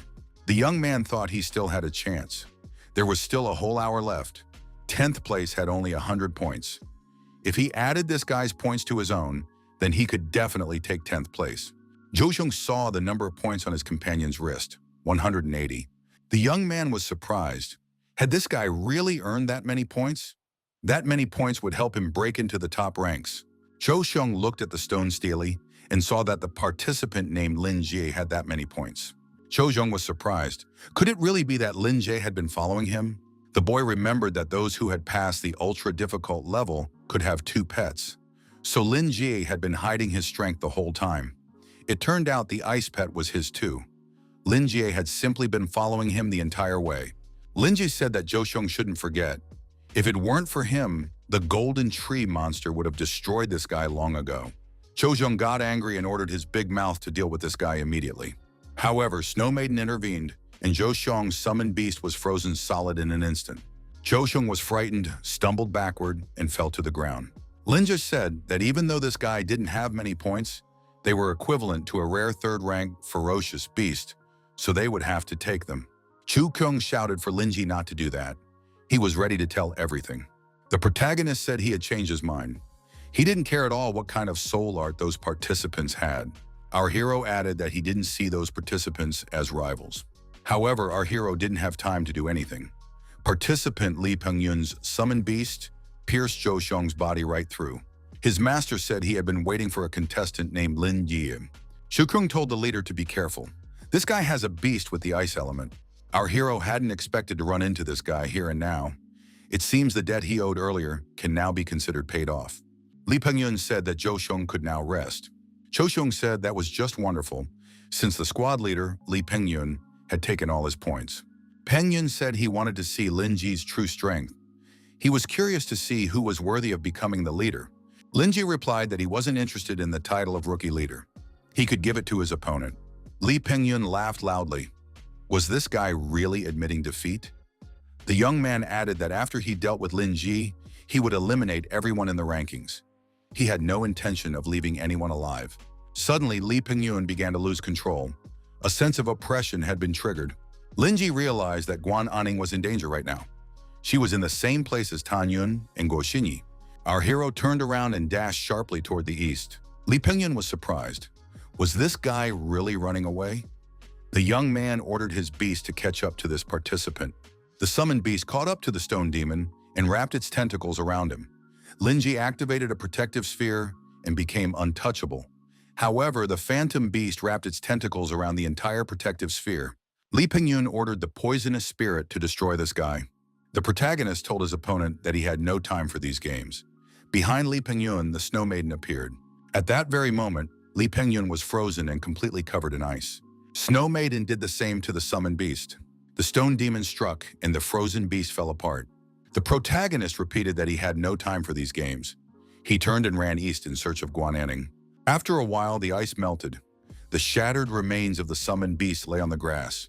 A participant who appeared said that the beast's body was sturdy, so it hadn't died. Liu Gang said that this was true natural selection. This guy hadn't been able to retreat, which was a great opportunity. Liu Gang said that Lee Pingyun's points would now belong to him. Liu Gang ordered his beast, a 9th-level 2nd-rank iron-armored dragon, to attack Lee Pingyun. Liu Gang thought that this guy's beast might be able to revive, but would Lee Pingyun be able to do the same? Liu Gang thought he would take the crown from the former champion. The iron-armored dragon attacked his frozen opponent. Liu Gang looked at his wrist and was surprised. Why hadn't his score increased? Liu Gang looked back and was immediately attacked. He was surprised to see that this guy's summoned beast had turned into him. Liu Gang wondered, how was that possible? Lee Pingyun, in the form of a beast, declared that he was unbeatable, for this was his special technique, synchronization. Liu Gang shouted for the dragon to attack his opponents. However, the dragon was destroyed by Lee Pingyun's summoned beast. At that moment, the protagonist rushed to his sister's aid. He knew that if those two so much as laid a finger on her, they would be destroyed. Guaning was still trapped within the sphere. Tanyun and Guoxinyi were trying to control her. The dragon cub, a 2nd-rank 8th-level beast, approached the girl. Guaning couldn't escape this trap and decided it was better not to waste her strength. Tanyun's summoned beast was an undead mage, a 3rd-rank, 2nd-level spirit with the water element. Tanyun said that the girl wouldn't be able to pierce the undead mage's water bubble. Tanyun turned to his companion and told her that he was counting on her. If Guoxinyi took the girl's points, she would have a chance to become the leader of the rookies. Guoxinyi was surprised. Could it be that this girl was too attractive for Tanyun to handle on his own? Guoxinyi said there was no need to rush, and that it would be better to wait a little before attacking. Tanyun was surprised. Why do that? Guoxinyi suggested waiting until a stronger opponent appeared. Suddenly, Tanyun was attacked, but he managed to defend himself with a water barrier. The protagonist appeared in the clearing with his summoned beasts. The young man strongly recommended releasing Guaning. Guoxinyi and Tanyun were surprised. Could this guy really have 2 beasts? Anning told her brother that these two were very strong and that they needed to be careful. Lin Ji replied that there was no need to worry, he would free his sister. Tanyun asked the young man, could he really be Lin Ji, that very legendary boy? Guoxinyi noted that she had a reason for feeling that this young man was different from the others. Tanyun suggested testing just how strong this guy was. Guoxinyi warned him to be careful. The opponent wasn't so simple. Tanyun said that if he defeated the opponent and Xinyi took the points, she would definitely become the leader. But if he lost, she would take his points. Tanyun ordered his beast, the necromancer, to grab the guy. Lin Ji, with the help of Snow Maiden, activated an icy shield around himself. Tanyun was surprised. Where did this guy get such powerful abilities? A stone demon appeared before his opponent, ready to attack. Suddenly, out of nowhere, a fountain of water sent the stone demon flying high into the air. Lin Ji activated his transformation skill, and the stone demon turned into a ghost. Tanyun noted that his beast also possessed 2 elements and was invulnerable to physical attacks. Go Xinyi shouted for her companion to watch the rear. Pingyun was indeed attacked from behind. He nearly lost his balance and was forced to jump aside. Linjai noted that, unfortunately, this guy had no immunity to physical damage. Pingyun lost his footing and fell to the ground. Pingyun was enraged and activated the undead seal. The guy's undead form stepped in to protect its master, preventing a negative outcome. Linji assumed that Snow Maiden wouldn't have to intervene. The young man told the stone demon to return to its normal state, otherwise the mage might overpower it. Pingyun laughed and admitted that his opponent was indeed a genius, but that it didn't matter. Linji demanded that his rival shut up immediately and declared that he would now show his true power. Linji ordered Snow Maiden to activate her unique ability, the Ice Explosion.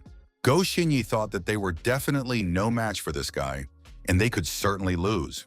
The girl told Linji not to take any action, since they could still come to an agreement. Gu Xinyi explained that they had already made it into the top 10, and there was no need to fight each other. Besides, they were classmates. Linji gave no reply. Snow Maiden had been on standby the whole time. Gu Xinyi told Pingyun to release the captive immediately. Pingyun objected, saying that if he released her, they might attack together. Gu Xinyi ordered him to do as she said. Pingyun replied that he would obey. The water barrier was deactivated. The water bubble burst, and Guaning was set free. Anning ran to her brother and thanked him for saving her. Linji told the girl not to worry. As long as he was there, no one would harm her sister. The protagonist told his opponents that he could destroy them for harming his sister, but this time he would spare them. Now they could simply apologize. Pingyun was outraged and shouted that this guy was a real scoundrel. Gu Xinyi told Pingyun to calm down and added that she possessed an exclusive soul technique. She could use the skill to help unlock new techniques. Linji noted that this was pretty good. Pingyun asked Xinyi not to help these people. Pingyun thought, could it be that Xinyi had decided to betray him? Pingyun emerged from the forest onto the clearing, accompanied by his summoned beast. He asked, have you all forgotten about me? Linji was surprised. Is this guy still alive? Pingyun was delighted and said that since all these people had already gathered here, he could wipe them all out in one fell swoop. Pingyun got angry and declared that all this was infuriating him. Why were they showing up here one after another? Gu Xinyi said they could team up and take first place from Pingyun. Linji realized the situation had changed. There were 10 minutes left until the end. The protagonist wanted to leave them behind, but if they started fighting, he would lose his talents. Teacher Chin, he announced that the participants could leave. They had only 10 minutes to do so. Pingyun asked if Xinyi really wanted to help this guy. He added that he could use a technique to take control of them and then take all their points. Gu Xinyi apologized and said she really wanted to help this guy. Pingyun was devastated. Had Gu Xinyi fallen in love with this guy? Pingyun ordered his beast to attack these people. Unexpectedly, an order came for everyone to stop. There was no longer any need to fight each other. They had all been registered. However, a special mission would soon appear. A portal appeared at the edge of the clearing. People emerged from the portal. The teacher announced, given that these participants' strength far surpasses that of their peers, we must now test their limits. The 4 students who appeared were second-year students. They rank in the middle of the academy. If they successfully pass the test, the participants will receive a one-time purification ritual. If they lose, they will still keep their spots. Guaning said that this was unfair. How could they possibly defeat second-year students? Besides, they had already been through many battles and their beasts were exhausted. Linji beckoned to their opponents and said he agreed. Pingyun expressed regret, but noted that if these participants couldn't be eliminated, at least they would be able to compete. Pingyun suggested discussing everything after they defeated the second-year students. Gu Xinyi asked the protagonist, does that mean we can consider ourselves allies now? Guaning shouted that her brother hadn't promised this girl anything. Linji thought they needed to claim the trial prize, as it would help them level up. However, 4 opponents had been sent, even though there were now 5 of them. Apparently, the newcomers were being underestimated. Linji said that if Xinyi wanted to form an alliance, she would be on the same team as his sister. Each of the girls declared that she wanted to be with Linji. Linji told his sister that he would fight one of the opponents himself. If the girls attacked together, they would have a better chance of winning. Xing Tao, a representative of the opponents, asked who would fight him. Pingyun declared that he wanted to fight. He thought it was time to prove his strength to Gu Xinyi. Xing Tao praised the brave man, but noted that bravery alone wouldn't help. He summoned his insect beast, a mantis with a 3rd rank 8th level status. Jiang Man turned to Li Pingyun and told the handsome man to choose her. Li Pingyun laughed and said he wasn't going to spare anyone. Jiang Man summoned her beast, a thunder lion, a 3rd-ranked 9th level beast. Jiang Man said that was just fine. Her opponent could try her best to inflict as much pain on her as possible. Gu Xinyi noticed that only 2 remained. She pointed at her opponent and said that girl looked weak. Wu Zetian asked Lin Ji if he wanted to fight. The young man added that he didn't like this guy's hairstyle. Lin Ji agreed and asked his opponent to go easy on him. A girl approached Guaning and Guo Xinyi and said that these 2 newcomers looked cute. It was Hui Hui. She added that she couldn't stand girls who looked prettier than her, so she wouldn't go easy on anyone. Many contestants returned to teacher Qin He. Liu Siqi, with tears in her eyes, told her friend that they had been eliminated. Zhang Xiaoyun pointed out that many days had already passed, and they would have been eliminated anyway. The students regretted how they could have messed up so badly. Xu, rubbing his bruised spot, said that everything hurt. Xian, he thought that among these kids there were only a few standout personalities. Gao Wenbai turned to his colleague and asked him to conduct the next test. Qian was surprised. Had teacher Gao really come for the students so quickly? He had to work very hard to select them. Gao Wenbai remarked that his colleague's methods were too extreme. He usually missed out on a few talented people. Gao added that he had extra spots available, and it would be wise to select a few students from those who had been eliminated. Gao Wenbai announced that those who didn't make the top 10 would now hear some good news. There were 10 more spots available. Those who successfully passed his test would be accepted. The girls decided that miracles do happen after all. This time they need to try their best to make it into the top 20. The contestant decided that now he would definitely hold on and not lose. The battle with the sophomores continued. Their superiority in skill was obvious. Shinto said that his opponent had lost. Zhang Man turned to the defeated opponent and noted that he had shown remarkable endurance. But there was no point in continuing now. Zhang Man was surprised. Hadn't the opponent figured it out yet? Wu Zetian declared that there could be no new geniuses here. The academy was full of people like these. Her summoned beast was a frenzied warrior, a 3rd-ranked 7th-level human. Wu Zetian urged the newcomers to spend their time training.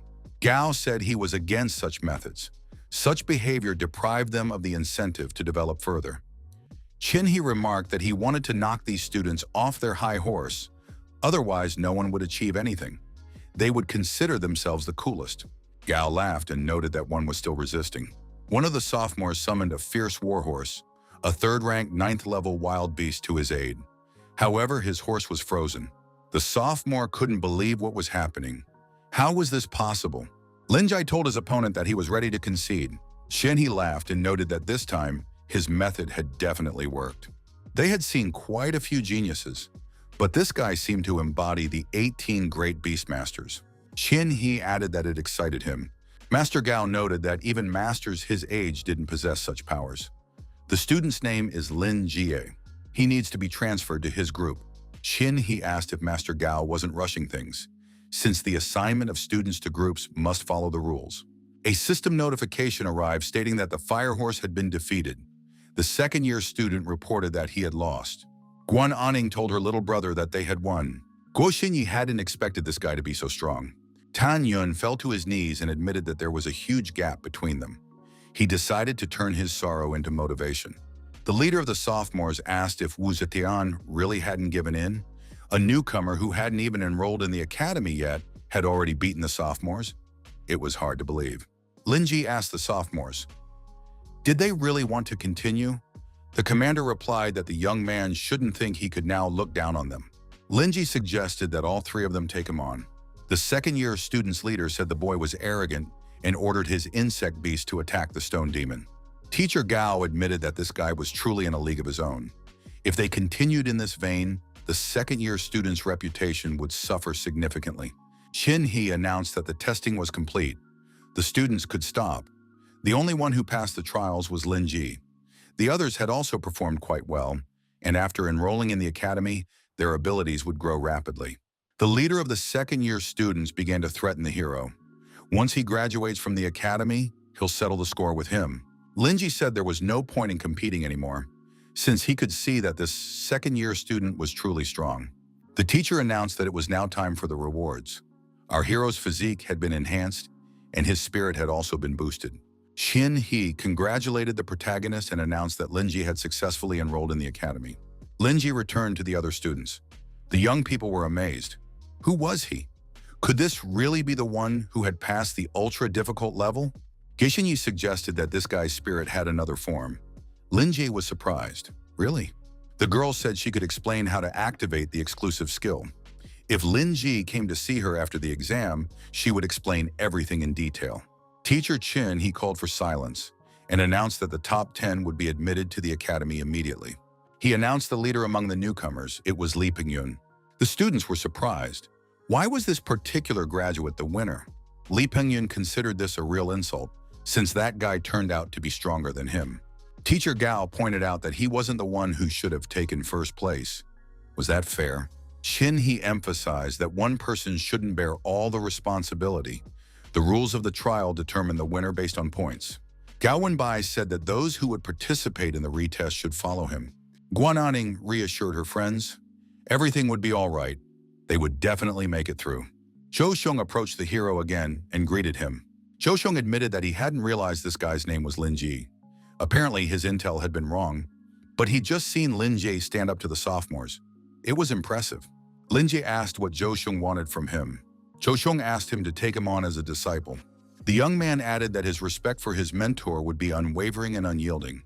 The protagonist said that he didn't take on apprentices, and that this guy wasn't eligible to enroll yet. Zhou Xiong shouted that he would definitely enroll. He just needed to wait a little while. Guaning noted that her little brother had achieved an excellent result.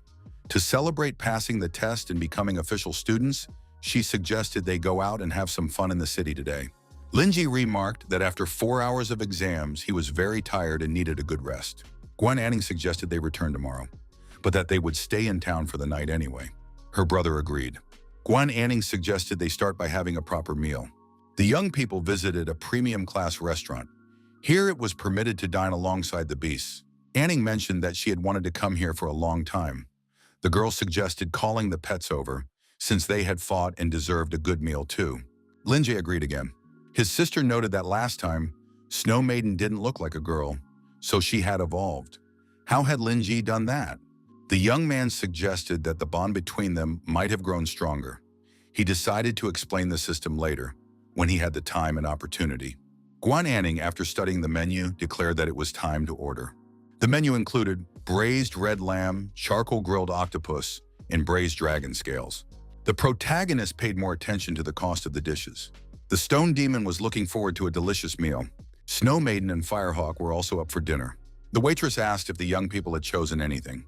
Guaning placed the order. 5 minutes later, all the ordered dishes were already on the table. A few minutes later, all the dishes had been eaten. The summoned beasts were full and satisfied. The protagonist didn't know what to do. He even considered running away. He didn't have enough money to pay the bill.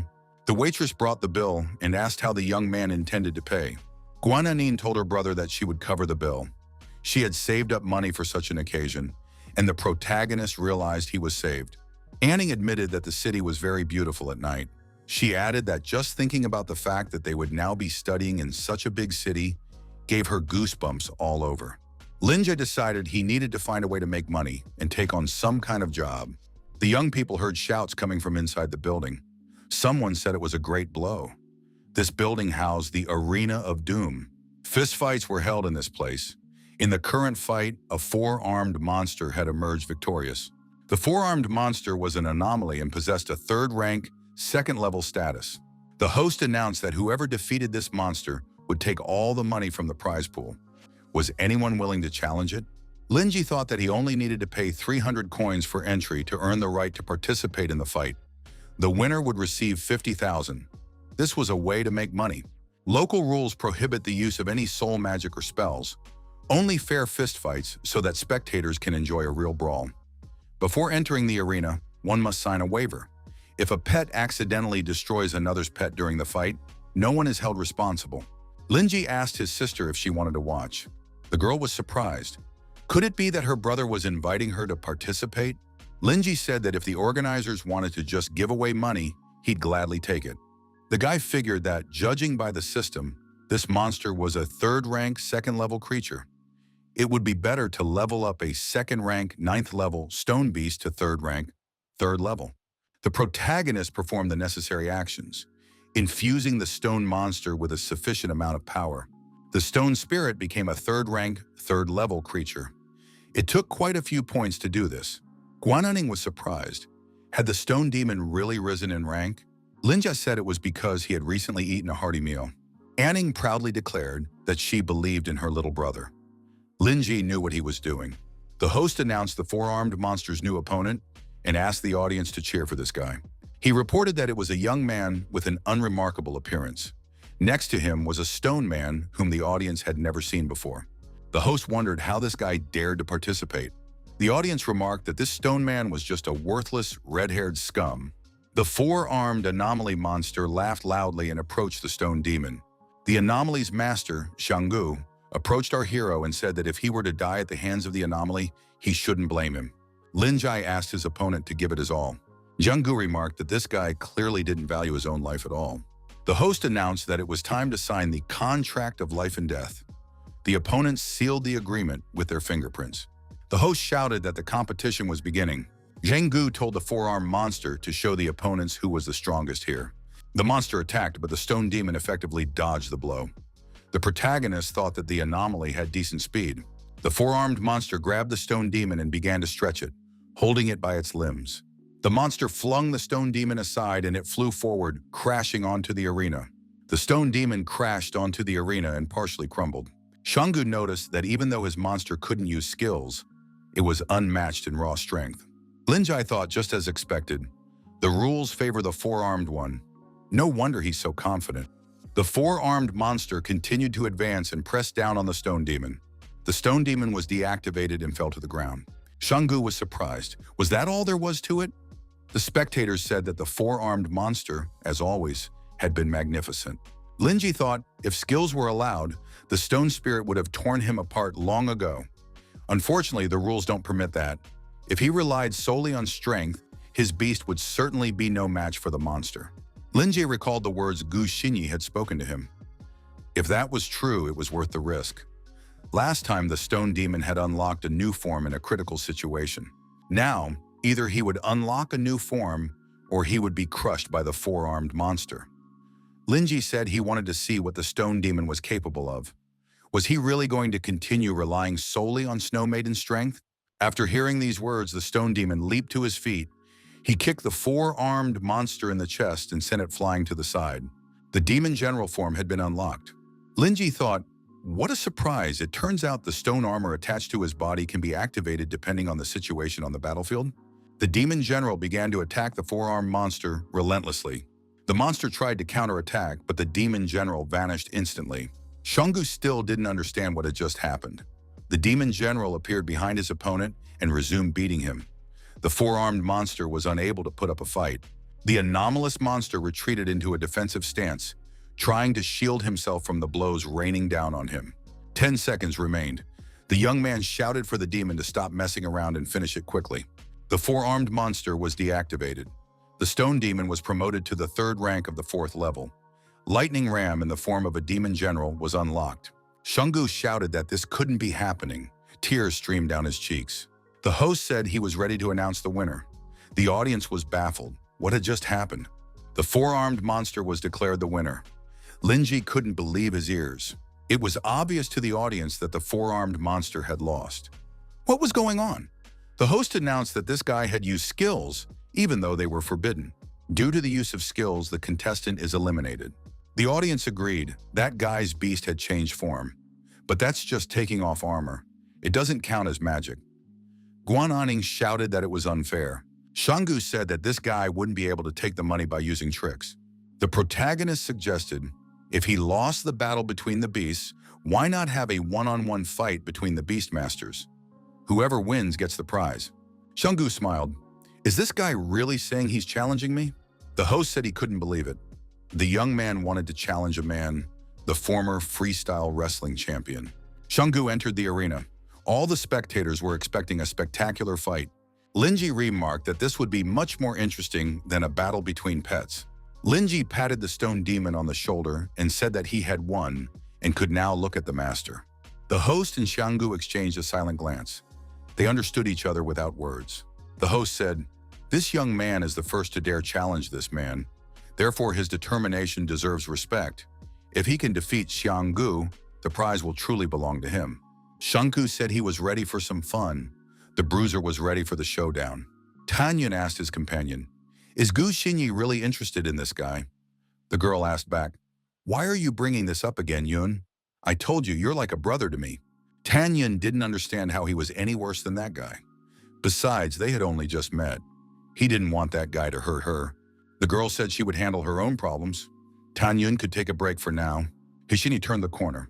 Tanyun, feeling upset, remained standing where he was. Suddenly, Tanyun heard a woman's screams for help.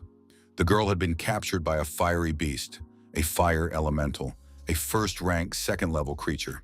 Tanyun was furious. He kicked the monster and told it to get lost immediately. Tanyun approached the girl, lifted her head, and asked if she was okay. Behind Tanyun, on the roof of the neighboring house, a stranger appeared. The stranger jumped down to the ground. Tanyun asked, "Who is this guy? And was that his monster?" The stranger said that so-called monsters are evil. Are pets really representatives of good? Who actually decided that? Tanyun asked what the man meant by that. The stranger noted that pets have a much longer lifespan than humans.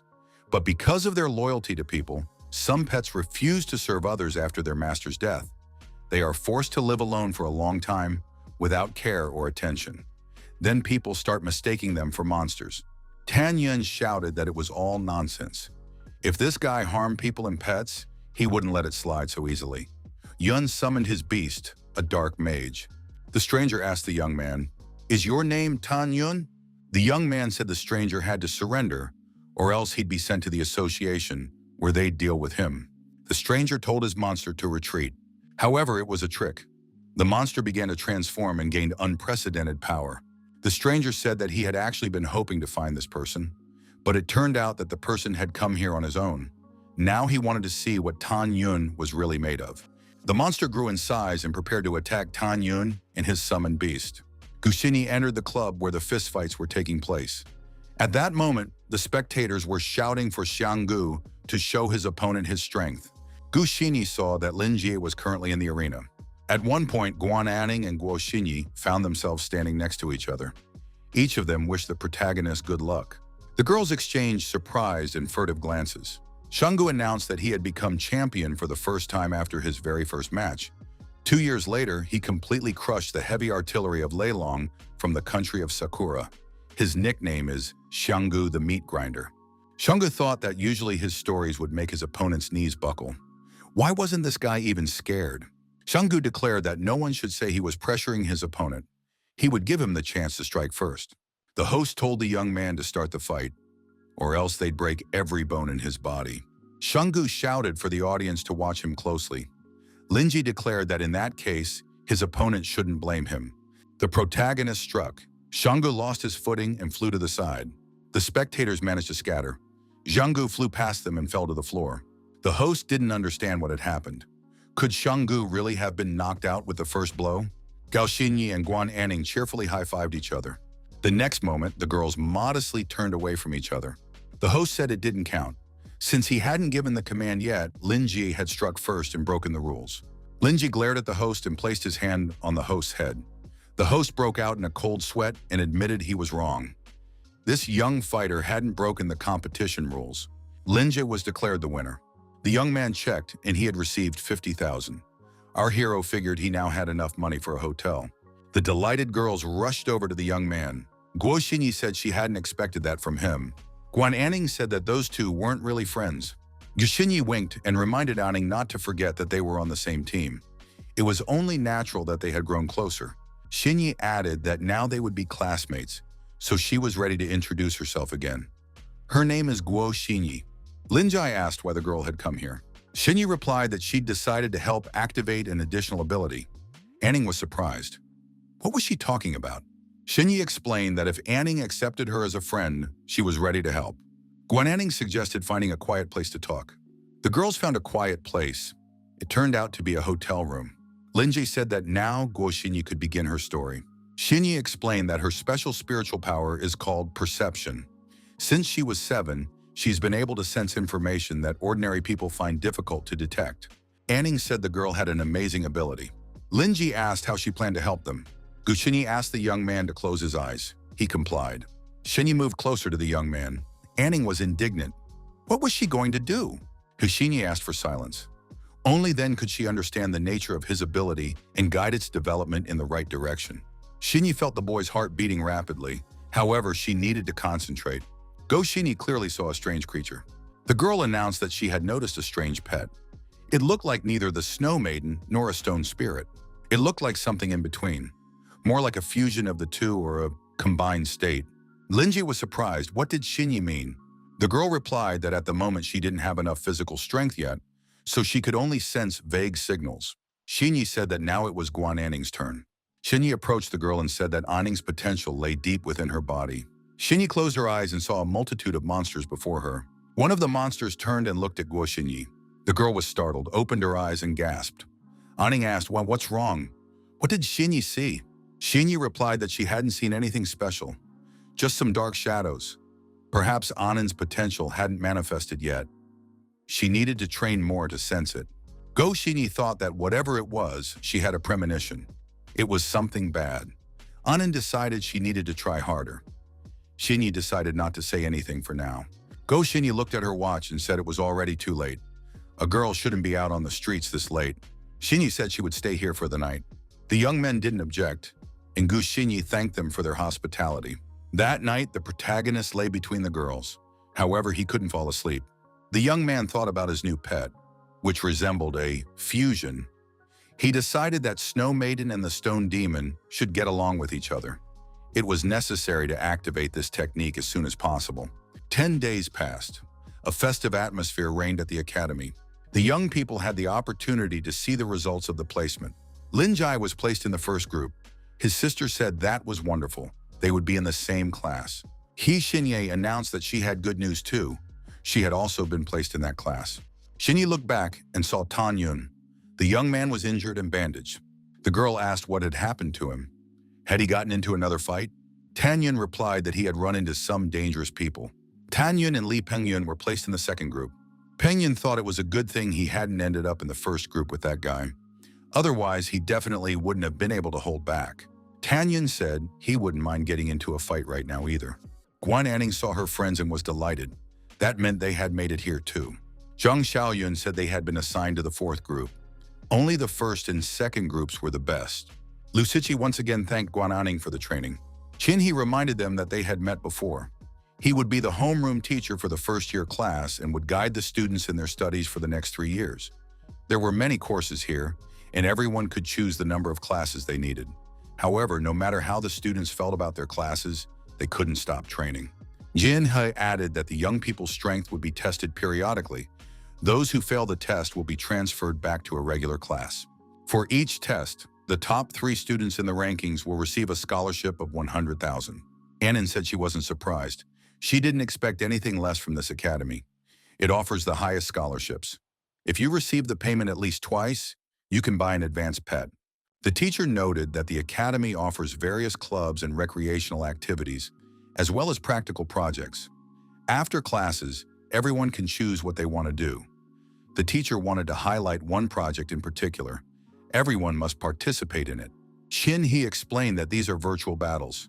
Behind the academic building is a facility for virtual combat that can accommodate several thousand students at once. There you can gain combat experience and level up and rank up your pets. Since this is an online simulation, opponents can include not only students, but also all Beastmasters from across the country. In virtual battles, your ranking not only earns you substantial rewards, but also determines your rank. Bronze, silver, and gold are the most important criteria for Beastmasters. Linji thought he needed to level up his spirit to the Snow Maiden level as quickly as possible. The protagonist decided to activate Fusion and announced it to his pets. However, the fusion failed because their levels didn't match. Another class had ended, and the students began to leave the classroom. The young man thought he needed to urgently engage in virtual battles to raise his level. One of the students asked if Lin Jie wanted to join the Winter Club. They had the most prestigious club for ice pet enthusiasts. He was also invited to the Stone Beast Enthusiast Club. In this club, everyone helps each other grow. Someone mentioned that the Spiritual Pet Club was waiting for him.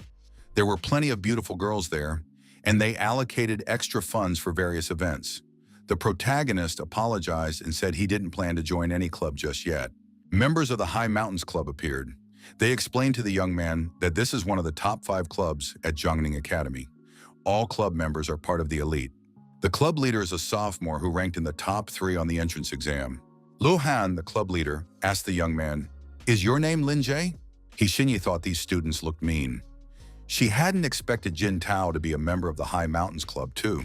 Lu Han said that if the boy joined their club, his life would change radically, considering that the club doesn't accept just anyone. Lin Jie thanked him for the offer, but he had no intention of joining any club at the moment. The young man thought that clubs wouldn't affect his development in any way, even if it was High Mountain. Jinto was surprised. Could this guy really have turned down even the High Mountain Club? How could he have missed such an opportunity? Jinto added that if this guy didn't join their club, he'd become their #1 enemy. Lin Jie replied that he didn't care and went on with his business. Go Xinyi thought that Lin Jie had lived up to her expectations. Anin asked if her brother was afraid. The protagonist noted that joining the club would only cause more trouble. If they were truly skilled, they could try to change his mind. The next room was full of people engaged in self-improvement. Lin Jie said it was time for them to start too, and he and his sister began leveling up through virtual battles. Guaning wanted to reach the same heights as her brother. Lin Jie looked at the information board that appeared and was surprised. Were there really that many participants here? Over 500,000? Lin Jie thought it wouldn't be bad to make it into the top 10,000. Opponent matching was activated. The system reported that an opponent had been found. The battle would begin in 10 seconds. Our hero found himself on the field, one-on-one with his opponent. The opponent asked, "Is this guy a student? Is this his first time participating in virtual battles?" The young man nodded in response. The opponent said that newbies join them every academic season. This time, it seemed he was in luck. The opponent released his pet, a saber-toothed boar, and told it to attack. It was a second-rank, first-level wild beast. The opponent signaled for the saber-toothed boar to fight the opponent. Lin Jie was surprised. Was this really a second-rank, first-level pet standing before him? Now it made sense why this guy was so happy about the newcomer. Lin Jie summoned the stone demon, and the saber-toothed boar immediately slowed down. The opponent declared that he would now show the student the difference between them. The stone demon swung and kicked the saber-toothed boar. The boar was instantly destroyed. The pet's owner was terrified and clutched his head. Next, the stone demon fought the Viking, a second-rank, third-level humanoid pet. The Viking was destroyed, and the protagonist's rating increased. Cat Spirit, a second-rank, sixth-level pet, was also destroyed. The stone demon destroyed the foul-smelling carnivorous plant, a second-rank, ninth-level creature. 2 days had passed. The stone spirit had risen to the third rank, 7th level, and Snow Maiden to the 4th rank, 2nd level. Lin Jie had entered the top 100,000. Lin Jie thought to himself that he had already spent 2 days in intense battles. This allowed the stone spirit to rise straight to the 3rd rank. Guaning saw Lin Jie in front of her and asked when her little brother had woken up. A stranger approached the young man and asked if his name was really Lin Jie. The protagonist asked, "Isn't that the leader of the newcomers?" The young man said that Lin Jie had proven to be tenacious. He had fought for so long, but he would have to disappoint him. The guy added that he had spent only 3 days and made it into the top 50,000. Guaning checked the information and was surprised. Could that really be possible? The girl claimed that her brother had made it into the top 100,000 and provided proof. Guaning told her brother that her ranking was stuck at 180,000. No matter how hard she tried, it was very difficult to climb any higher. The girl added that this was why she wanted to sign a contract with another pet. What advice could her brother offer? Lin Jie was surprised. When had his sister earned the right to own a second pet? Anning was surprised. Had her brother really forgotten that she was the only one in her class who had passed the rigorous selection process? Lin Jie asked if Anning had already decided which pet she would contract with for her second contract. The girl replied that she needed to consider rarity, growth potential, and compatibility with the Firebird. Lin Jie told his sister not to worry. He had some advice on choosing a pet and would help her pick one with a hidden evolution path. Guaning said that was just wonderful. In that case, they would go to the pet store together this weekend. The young people said goodbye. The young man heard a woman's voice behind him. They were really close. They trained, studied, and ate together. Guo Xinyi asked what kind of relationship they had. Lin Jie remarked that if the girl wasn't there on business, he would go home. Guxinyi took the young man by the hand and said they might run into trouble. Earlier, Tan Yun had been attacked by a mysterious man. She learned that their group of examinees was the target of these attacks. Lin Jie asked who the attacker was and what his goal was. The girl replied that she didn't know. Xinyi added that all they knew for now was that he was very strong and possessed a unique soul capable of demonizing pets. Xinyi said she just wanted to warn the young man. Lin Jie waved his hand and thanked her for her concern. The young man added that it was time for him to go. Xinyi wondered how demonization could be connected to Guaning's future, which she had sensed. The girl felt uneasy. The next day, Lin Jie prepared for the virtual battle and decided that his goal for today was to break into the top 10,000. Thanks to Snow Maiden, our hero's ranking had risen to 10,002. The stranger studied the protagonist's file. Lin Jie, a first-year freshman. He learned his age, ranking, and current pets. The stranger said he needed to deal with this person. The system successfully teleported Lin Jie to a new virtual location. His opponent was already waiting there. The opponent wore a mask that completely concealed his face. Lin Jie asked when combat masks had become popular. The opponent summoned his pet, a 4th-rank, 1st-level armored turtle. Another pet was also summoned, a 4th-rank, 1st-level dragonfish. The opponent asked if the student thought he only had 2 pets. Lin Jie said that in that case, 2 would fight against 2. It was only fair. Our hero summoned the Stone Spirit and Snow Maiden. Lin Jie thought that his opponent's beasts were 4th rank. That meant the top 10,000 were very strong. Just how powerful were the players ranked higher? The opponent said he knew Lin Jie and hadn't expected this guy to climb the rankings so quickly. The masked man added that Lin Jie used to fight against scum. The top 10,000 are true elite fighters. It would be a long time before Lin Jie could share their common cause. Lin Jie said that one shouldn't make decisions for others. The protagonist suggested they start the duel right away. The masked man said that in that case, the student would witness true power equal to the heavens. The Snow Maiden and the Stone Spirit prepared to face the 4th-ranked pets. The turtle was put into battle mode. The Stone Demon activated its demonic soul mode. Snow Maiden used an ice shield to fend off the turtle's attack. The dragonfish activated a whirlpool. In response, Snegorochka used an ice meteor. The armored turtle was stopped. Part of its body was covered in ice. The masked man said that wasn't bad. It turns out this student is quite strong. Lin Jie thought that even though his opponent had the advantage, he was now on the defensive, constantly on guard. The masked man's beasts were acting in perfect coordination. After the battle, it was necessary to mend relations between Snegorochka and the Stone Spirit. The opponent said that the real test was still ahead. The mutation skill was activated. The dragon-like fish fired a jet of water at the armored turtle. It was a combined technique, recreation from water and mud. Our hero found this skill quite surprising. The transformed turtle attacked our hero's pets once again. Lin Jie shouted for Snow Maiden to cast a severe cold zone. The armored turtle was once again covered in a thick layer of ice. Lin Jie activated a barrier attack, blocking the armored turtle's path. The opponent laughed. He said that the spiny turtle's defense couldn't compare to other pets, especially since it was covered in a layer of frozen mud that had hardened into an iron shell. This student still had a lot to learn. The dragonfish unleashed a high-temperature water bomb. Lin Jie was surprised. Could this pet really spew hot water as well? Lin Jie realized that he wouldn't be able to use the severe cold zone again anytime soon, and that was bad. The young man told Snow Maiden to retreat immediately. A powerful explosion rang out. The protagonist was forced to fly far backward by the shockwave. The ice shield shattered into pieces. However, our hero was unharmed. The masked man said that this guy had passed the test. Snow Maiden was ready to continue the battle. Lin Jie told his pet that everything was fine. However, they had lost, but there was still time to get stronger. The young man's rating had dropped. The battle would end in 30 seconds. The Stone Spirit was deactivated but survived. The masked man noted that this guy didn't even spare his own life to protect his pet. No wonder the boss noticed him. Lin Jie was surprised. What does that mean? The masked man told Lin Jie to join their Symbiosis team. They could help the young man awaken his powers and reach a new level. Lin Jie assumed that the Symbiosis team wasn't just a school club. The young man asked what their goals were. The masked man said he was waiting for the boy's answer. Lin Jie declared that he was refusing. He wanted to defeat this opponent on his own.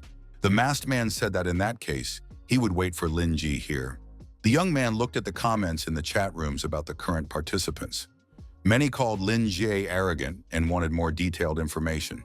The young man asked Lin Jie if he had ever faced the Symbiosis team. The protagonist confirmed this and asked if Pingyun had joined their team. Pingyun replied that he shouldn't be underestimated. That imposter would pay for everything. Lin Jie asked Pingyun if he knew about their origins.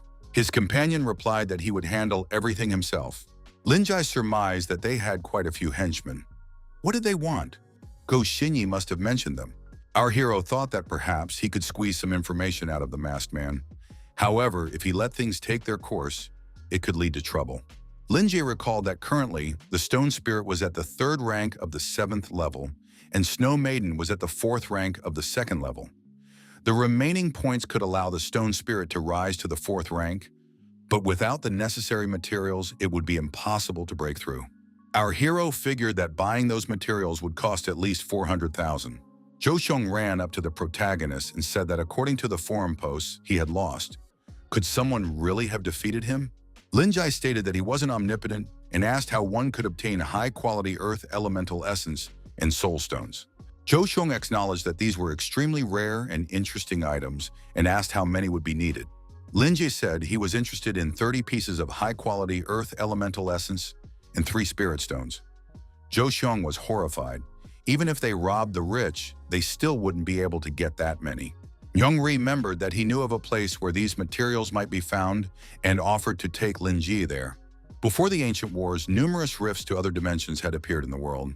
These rifts connect different worlds from which the pets come. Several decades ago, the Beastmasters Association and universities controlled the entrances to these secret territories, gaining endless resources. However, there are also unexplored areas. Many people eager to obtain resources went in there and never returned. That is why such places were closed off. Lin Jie asked if Xiong was sure that this secret territory contained what he needed. Zhou Xiong confirmed it. Real warriors had gone there to extract the necessary resources. Zhong showed him a secret book and said he had obtained this information with great effort. The young man added that high-quality earth essence and soul stones could be found there. Lin Jie said that was great and suggested they take a look. Zhou Xiong advised them to think it through carefully. If something terrible happened, it would be impossible to get out of there. Lin Jie replied that if they could get both materials, the risk would be worth it. If Xiong was afraid, it wasn't too late to turn back. Zhou Xiong bravely remarked that he would go too, since he had been gathering information specifically for this moment. Zhou Xiong expressed confidence that together they would be able to get their hands on a lot of useful things and would definitely get rich. Lin Jie remarked that that would be wonderful. The young men descended to the bottom of the gorge. Anxiety was mounting. Zhou Xiong summoned his pet, Big Mouth, and told it to collect low-grade crystals and use them to improve itself. Xiong added that although they weren't expensive, they used to have to spend money on them, but now they could get them for free in the secret territory. Shun told his pet to grab as much of this material as possible, since everything here was free. Lin Jie realized something was wrong and shouted for Zhou Xiong to stop immediately. The protagonist noticed a strange creature. It was a crystal tiger, a 4th-tier, 2nd-rank stone element. Lin Jie was surprised. Could materials actually grow on other beasts? So were the materials needed for evolution part of other beasts? Would Big Mouth be able to handle this? Chuling told his companion not to underestimate his pet. Xiong added, "You just have to wait until Big Mouth digests it." At some point, Big Mouth spat out the crystal tiger. Apparently, it couldn't digest it. Chu Yong surmised that the beast was too hard to eat. Lin Jie was surprised. Could this guy really understand his beast language? The crystal tiger let out a loud roar. At that very moment, other monsters of the same type appeared all around them. They began closing in from all sides, surrounding the young men. Zhou Xiong realized that his big mouth monster wouldn't be able to handle them. Lin Jie said that in that case, they needed to retreat. Lin Jie summoned his pet for help. Snow Maiden immediately froze all the monsters in the area. Next, the stone spirit stepped in. With blows from his fists, he shattered the frozen monsters. Chun began collecting the crystals and declared that they would definitely get rich. The big mouth monster could hold on to all the crystals for now. Lin Jie told Xiong to throw all the crystals away. Zhou was surprised. Why do that? Even though they aren't expensive, there are still a lot of them. Lin Jie pointed out that the big mouth had a limited capacity in its mouth. These low-level materials were no longer needed. In the depths of the secret realm, there would be better materials. They could take as many of those as they wanted. Zhou agreed that this was the right decision. The young men set off deeper into the realm. Linjai surmised that the better materials would be found on larger beasts. Large creatures covered in crystals began to approach the dungeon travelers. One of the monsters burst out of the ground and grabbed Big Mouth. Linjai summoned a stone spirit for help and began attacking the monsters that had appeared. The monster turned out to be a giant stone snake, a third-rank, fourth-level creature. The protagonist noticed that these beasts fled after taking a single hit, but he would have to defend himself as well to avoid their attacks. Linji realized that judging by their movement pattern, it would be best to prepare for an attack in advance. He had to strike the moment they poked their heads out. Zhou continued to chase after the monster, shouting for it to release Big Mouth immediately. At one point, Zhong found himself captured by the monster and called out to his ally for help. Linji recalled how Xiong had been captured by the golden tree and said that this looked familiar. Linjai activated a protective sphere and became out of reach for the monster. The stone spirit crept up from behind and grabbed the crystal snake by the torso. The stone spirit began to fight the crystal snake, trying to defeat it. Zhou shouted that the snake was preparing to strike and that they absolutely had to dodge. Linjai ordered the stone spirit to keep fighting and wait for his further instructions. At the right moment, Linji exerted himself and defeated the monster. Zhong thought that it turned out Linjai had used the spirit as bait to destroy them all at once. Linjai said that now the stone spirit could reduce the monsters to dust. A system notification appeared. Linjai has defeated the giant stone snake. 2 advanced earth crystals obtained. Linjai thought there were still 28 left. Zhou kept screaming and calling for help. The stone snake continued to hold him down. As a result, Xiong and his pet found themselves in the stone snake's lair. It was pitch black all around. At one point, Zhou saw glowing lights and was frightened. Small monsters began to approach the young man. Xiong screamed in fear. If he had known earlier, he would never have come here. Now they would definitely devour him. Linji and his pets managed to push the ground apart and saw Xiong in the dungeon. The boy called for help again. Xiong was delighted and said, "Finally, they've come for them." Linjai counted 28 monsters around them and said that was just what they needed. Zhou said he knew Linjai wouldn't abandon him.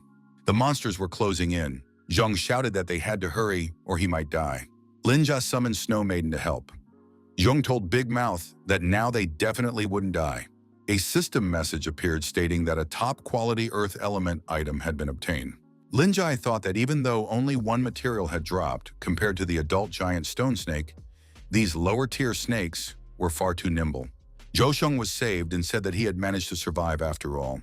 The young man declared that Linji was now his true brother. Suddenly, another stone snake burst out from beneath the ground. Zhong and his pets scattered in different directions. Linjai told the stone spirit to save this young man. Zhou and his pet were saved once again. The stone snake grew angry, and the stone spirit was ready to continue the battle. Linjai told the pets that it was time to show the results of their training. At that moment, the stone snake decided to attack them. The spirit took the brunt of the blow. Snow Maiden repositioned herself and prepared to counterattack. Snow Maiden used her unique abilities, directing ice magic at her opponent. The stone snake found itself bound by icy chains. The stone spirit recovered from the snake's attack and also lunged at it. The stone spirit reached the 3rd rank of the 8th level. An achievement was earned for disturbing the nest of the giant stone snake. The protagonist thought that not only had he gathered materials, but the stone spirit had also leveled up. If he used the achievement points for experience, the conditions for the stone spirit's breakthrough would be met. Zhou said that was really cool. Now they could check out the treasure. There were surely a lot of good things here. Suddenly, a stranger appeared. He said it had been an amazing battle. Linji was definitely worthy of his attention. The protagonist was surprised. Who was this guy and how did he know him? The stranger expressed confidence that Linji had already heard of the Symbiosis team. Our hero thought, it's them again. Zhou was surprised. Could this man really be from Symbiosis? Linji asked if Xiong knew about them. His companion confirmed it. Zhong added that just a few days ago, Pingyun had assigned him the task of investigating this organization. They often attack beastmasters, kidnapping their pets. Zhong added that they call themselves animal protectors. Their slogan, "Free the pets. Freedom is symbiosis." This is a radical animal protection organization, the Symbiosis team. The stranger said that ever since the catastrophe that occurred several hundred years ago, wild beasts had begun to invade this continent, through rifts in the warped fabric of space. Those that could be tamed were called pets. Those that could not be tamed were called wild beasts. The stranger wondered why human society clings to status and wealth, which set it apart from others. Why does humanity also divide species into 3 tiers? The stranger added that this world was very unjust. The existence of the Symbiosis team was meant to destroy this injustice. The young man noted that Lin Ji turned out to be a very talented person. By joining the Symbiosis team, he would be able to activate his hidden power. It would also be possible to unleash the natural abilities of his pets, allowing them to evolve into true kings. The protagonist was surprised. Could this guy really know about the passive evolution? Our hero decided that something was off here. This man was just trying to stir up emotions. He was right that the world was divided into the strong and the weak. However, Lin Ji categorically refused to join any organization and become a puppet. Chuchung told Lin Hai not to listen to him. These people were just luring in gullible citizens. In reality, they were wolves in sheep's clothing. If they had the power, they would have gotten rid of the Beastmasters Association long ago. The stranger assumed that these guys didn't believe him. The stranger summoned a giant stone snake, a second-ranked 7th-level beast. However, this snake was small and fit in his hands. The young man said that now Lin Jie would see true power. This beast broke through its shackles and freed itself. The snake grew in size and became simply gigantic. The young man declared that unleashing nature was the first step on the path of evolution. The demonic stone snake reached the 5th rank, 1st level. Lin Jie was surprised, for the snake's level had risen by 3 ranks at once. The soul capable of bewitching beasts and pets? That was Taiyun. The stranger told the snake to act and show what it was capable of now. The demonic snake roared loudly and shot upward. The stone spirit collided with the demonic snake, and a powerful explosion rang out. Snow Maiden was summoned once more and prepared to battle the demonic snake. Chosheng was frightened. Could they really lose? The demonic snake said it was in great pain. Its whole body ached. Shun told his companion what he had heard from the serpent. The protagonist thought that while this guy spoke of equality, in reality he controlled the weak for his own benefit. Could this really be called equality? Lin Ji realized that running away now was pointless. He told Snow Maiden to begin freezing them. The stone spirit must look for weak spots. Lin Jai thought that Snow Maiden was currently at the 4th rank of the 2nd tier, while the demonic giant snake was at the 5th rank of the 1st tier. Ice against earth with no elemental advantage. Under normal circumstances, unless a breakthrough card is drawn, overcoming an entire rank in battle and defeating the enemy is simply impossible. Lin Jai surmised that the snake wasn't truly at the 5th rank. A soul like that, penetrating the pet's potential, would inevitably cause a massive backlash. The stone spirit's level was raised. The phantom general form was activated. Lin Jai told Snow Maiden that he wanted to see the synthesis. The stone spirit and Snow Maiden were ordered to reunite. The joint technique was unlocked, and the fusion level was raised. The Ice Strike skill was activated. Lin Ji thought, could this really be fusion? Ice Core is a powerful offensive skill that infuses the stone core with icy energy, filling it with frost energy. Lin Ji realized that to unlock the art of synthesis, it wasn't enough for Snow Maiden and the stone spirit to be on the same level. They needed to interact with each other. The Phantom General continued to face off against the demonic snake, dodging its relentless attacks. Lin Ji told his pet to aim for the weak spot. The Phantom General successfully attacked the demonic snake, breaking through its defenses. However, this was only a momentary success. Lin Ji thought that the giant stone snake's attacks were too frequent, and Snow Maiden couldn't constantly defend the stone spirit. The stranger told the guy's pets to give it their all. He'd be disappointed if they died so easily. Lin Jai told Snow Maiden and the stone spirit to try activating the synthesis again. Lin Jai suspected that this guy was just toying with them. It was unclear what else he was planning. They needed to fight him quickly and settle the matter. The protagonist told Xiong and his big-mouthed companion to distract the giant stone snake. The ghost general needed time to build up his skills. Chosheng was upset. Did he really have to take on the distraction himself? Linji said that otherwise they might die. Zhong declared that dying was not part of his plans. Zhozhong ordered the big-mouthed one to attack the snake with acid. The pet obeyed the order, and a concentrated blast of acid was directed at the demonic snake. Snake was hit and screamed in pain. The damage was significant. Snow Maiden also attacked the demonic snake, directing an ice storm at it. Snow Maiden and the Ghost General synchronized their offensive actions. Linji took Shun and his pet under his protection and activated a protective sphere around them. Xiong heard the demonic snake say again that it was in pain and asking for help. Xiong said they should help the snake cope with the pain. Lin Jai thought that would be the right decision and activated his unique abilities. Achievement completed. Victory over the giant demonic stone snake has been achieved. Corresponding rewards have been credited.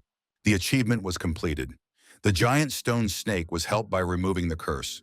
Points and rewards have been credited. Additional rewards were also received: a soul restoration potion and a seed explosion scroll. However, our hero felt a heavy weight on his heart. He couldn't figure out what was wrong. The stranger said, "Could it be that Lin Ji is angry?" The guy added that beastmasters obtain materials by hunting ferocious animals. Lin Jai was indeed very angry with the stranger. Our hero noted that masters do indeed hunt ferocious beasts to obtain materials. If they encounter animals they cannot defeat, the masters become the beast's prey. The protagonist added that the world is full of injustice and contradictions. However, compared to that, what he hates most are people like this guy. Such people love to talk about equality and freedom, but at the same time use their ideas to intimidate others and exploit the weak. The Symbiosis team is just a group of hypocrites hiding behind the guise of justice. The stranger said their conversation had come to an end. He added that the girl with soul magic would agree to talk to him. The conversation was about Guaning. The stranger added that this guy's sister would be more cooperative. Lin Ji asked, "What is this scoundrel up to?" Our hero realized that his sister was in danger. Lin Ji ordered Snow Maiden to attack the man. Snow Maiden unleashed her icy chains. Everything around them was covered in an icy fog. When the fog cleared, it became clear that the stranger had managed to escape. Guaning Beastmaster Academy. Lin Jai moved quickly through the grounds, asking passers-by if they had seen Guaning. As he did so, the young man showed them a photo of his sister. Guo Xinyi saw the young man and thought he was very worried. Tan Yun told the girl not to think about this guy. Gu Xinyi ran over to him and said she would find out everything right away. Linja told Xinyi that he had run into the guy who attacked Tan Yun. Perhaps his next target is Guaning. Xinyi said that after class, Anning was going to train in the virtual combat room. Linji thanked her and said he was heading there. Guo Xinyi replied that she would go with him. Tan Yun was surprised. What's going on? Zhou Xiong explained that they had encountered people from the Symbiosis organization in the restricted zone. These people were planning to attack Guaning. Tan Yun said that this must not happen again, and that he too must do whatever he could to help. The young people ran into the virtual combat room and began calling out loudly for Guaning. Li Pingyun said he knew where the girl was right now. Pingyun added that if Lin Jie wanted to know where she was, he'd have to beg him. Then he might take pity and tell him. Lin Jai decided to do something else. He grabbed the guy by the chest and shouted at him to tell him everything immediately. Pingyun admitted that he had just run into her by chance. Her friend, whose last name was Zhang, said she was going to get some supplies. They must have gone to the pet store together. Linji decided that in that case he should call her. However, Guaning didn't answer. The protagonist said they needed to notify the school administration immediately. Everyone had to look for this girl. Zhou Xiong said he would alert everyone right away and organize a search. At that moment, Guaning was already captive. The girl opened her eyes and wondered, what kind of place was this? She couldn't move. Zhang Xiaoyun was lying on the floor in front of her. The girls were in some kind of dimly lit warehouse. Anning was tied by her hands and hanging in the air. Standing before Guaning were a group of young people. One of them was the masked man the protagonist had fought in virtual reality. Anning asked who they were and why these people had kidnapped her and her friend. The masked man replied that she shouldn't worry. They just wanted to be friends. The stranger stated that they were from the Symbiosis organization.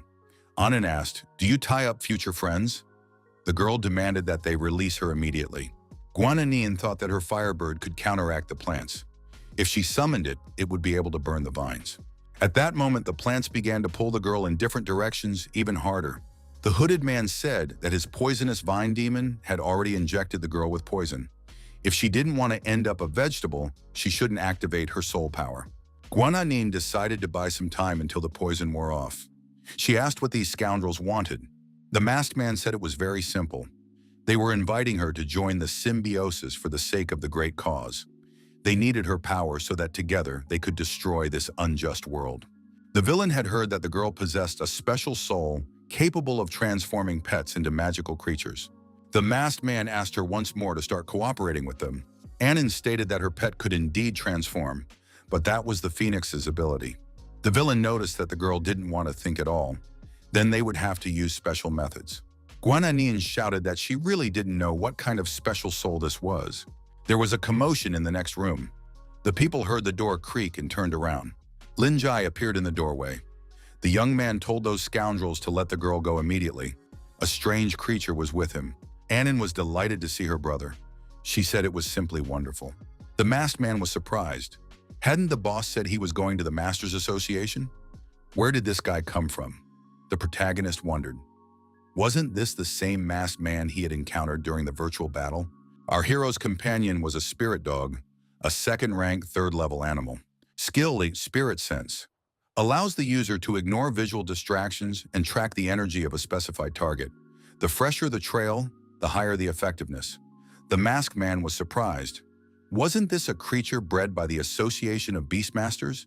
The villain said that if this guy had shown up on his own, then he simply needed to be tied up. The hooded man ordered his pet to attack the protagonist. Guaning shouted for her brother to be careful. This vine is poisonous and can interfere with the flow of soul energy. Lin Jai leaped to the side and managed to dodge the poisonous vine's attack. The stone demon was summoned and immediately attacked the poisonous vine, dealing a crushing blow to it. The villain summoned an armored turtle and a dragonfish. He warned that this was no longer a virtual battle. The masked man realized that the wounds in this battle would be real. A combined technique was activated, restoration with water and earth. The transformed turtle prepared to attack. The villain said that his pets were fourth rank, and this guy was definitely no match for him. The masked man added that if the guy was obedient, he could avoid trouble. The young man thought that the hot environment would limit Snow Maiden, so it would be better to give the role of leader to the stone spirit. Earlier, the stone spirit had already met the conditions for evolution. It lacked the spirit of the primordial amber stone to complete the process. Now those materials were present. The protagonist said that his pets were also at the fourth rank. The conditions for the stone spirit's evolution were met. The stone demon evolved into an earth spirit.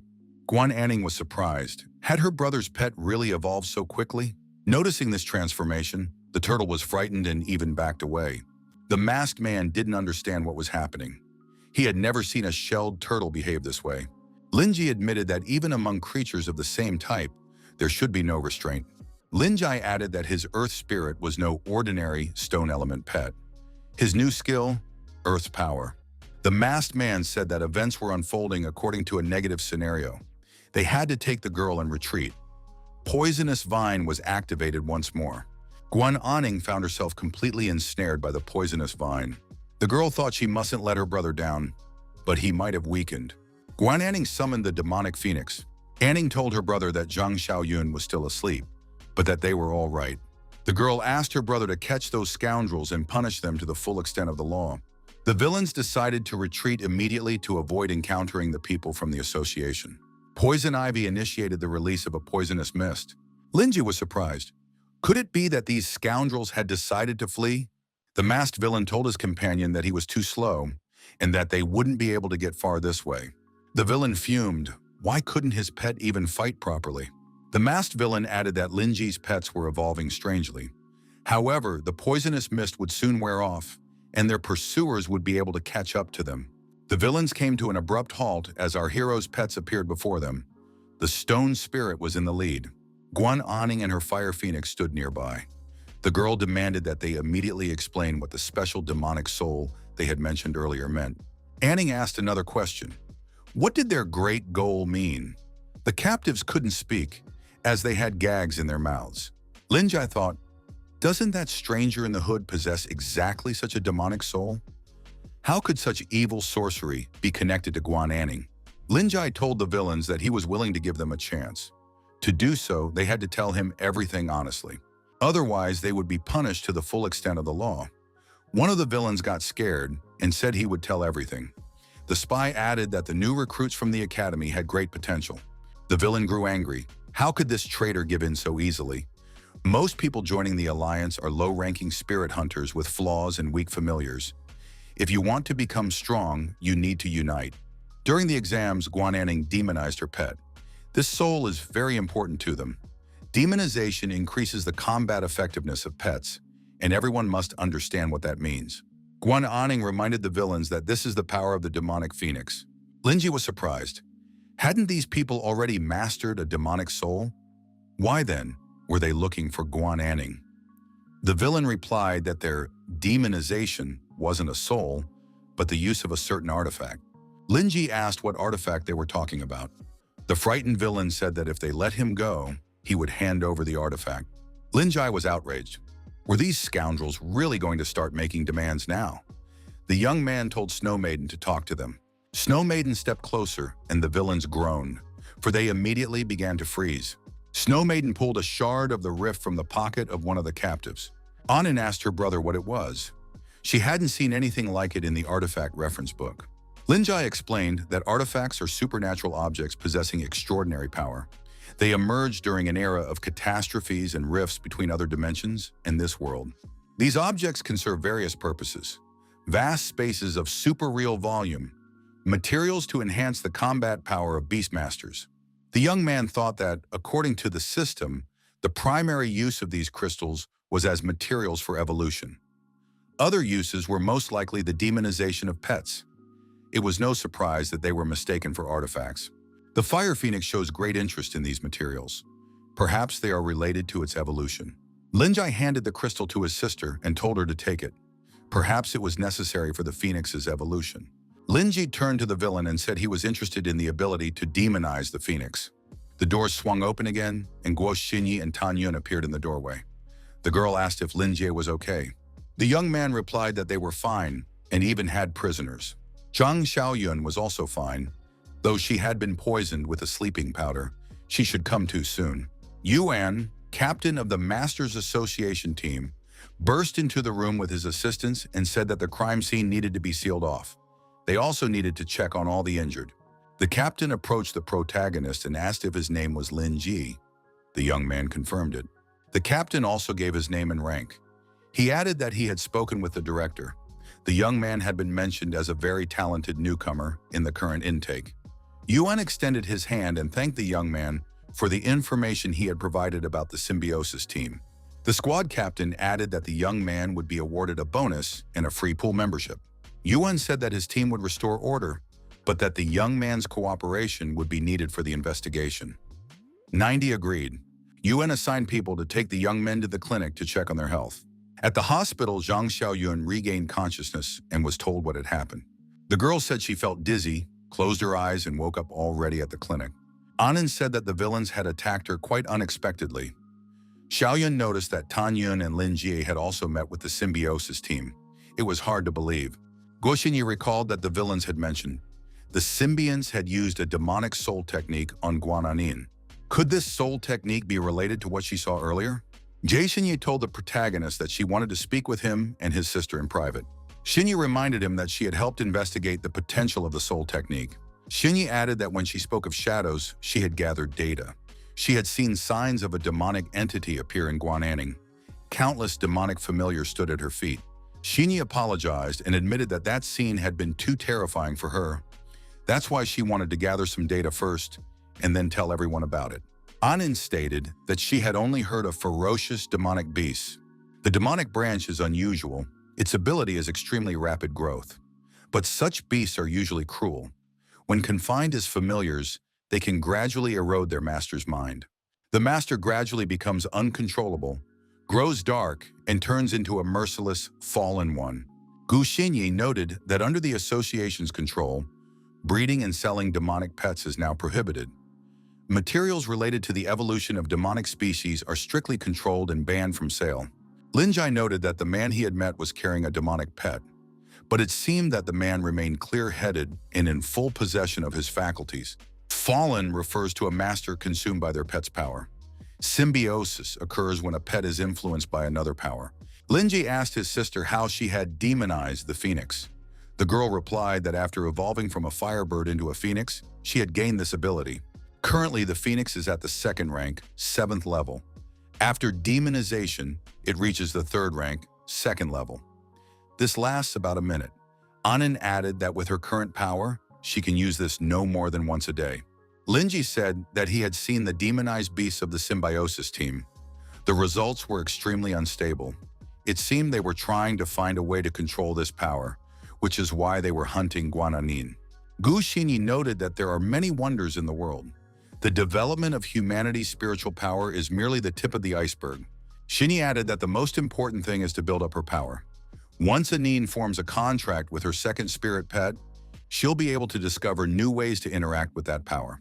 Guaning said that if this is a new type of spirit technique, the symbiotes won't just give it up so easily.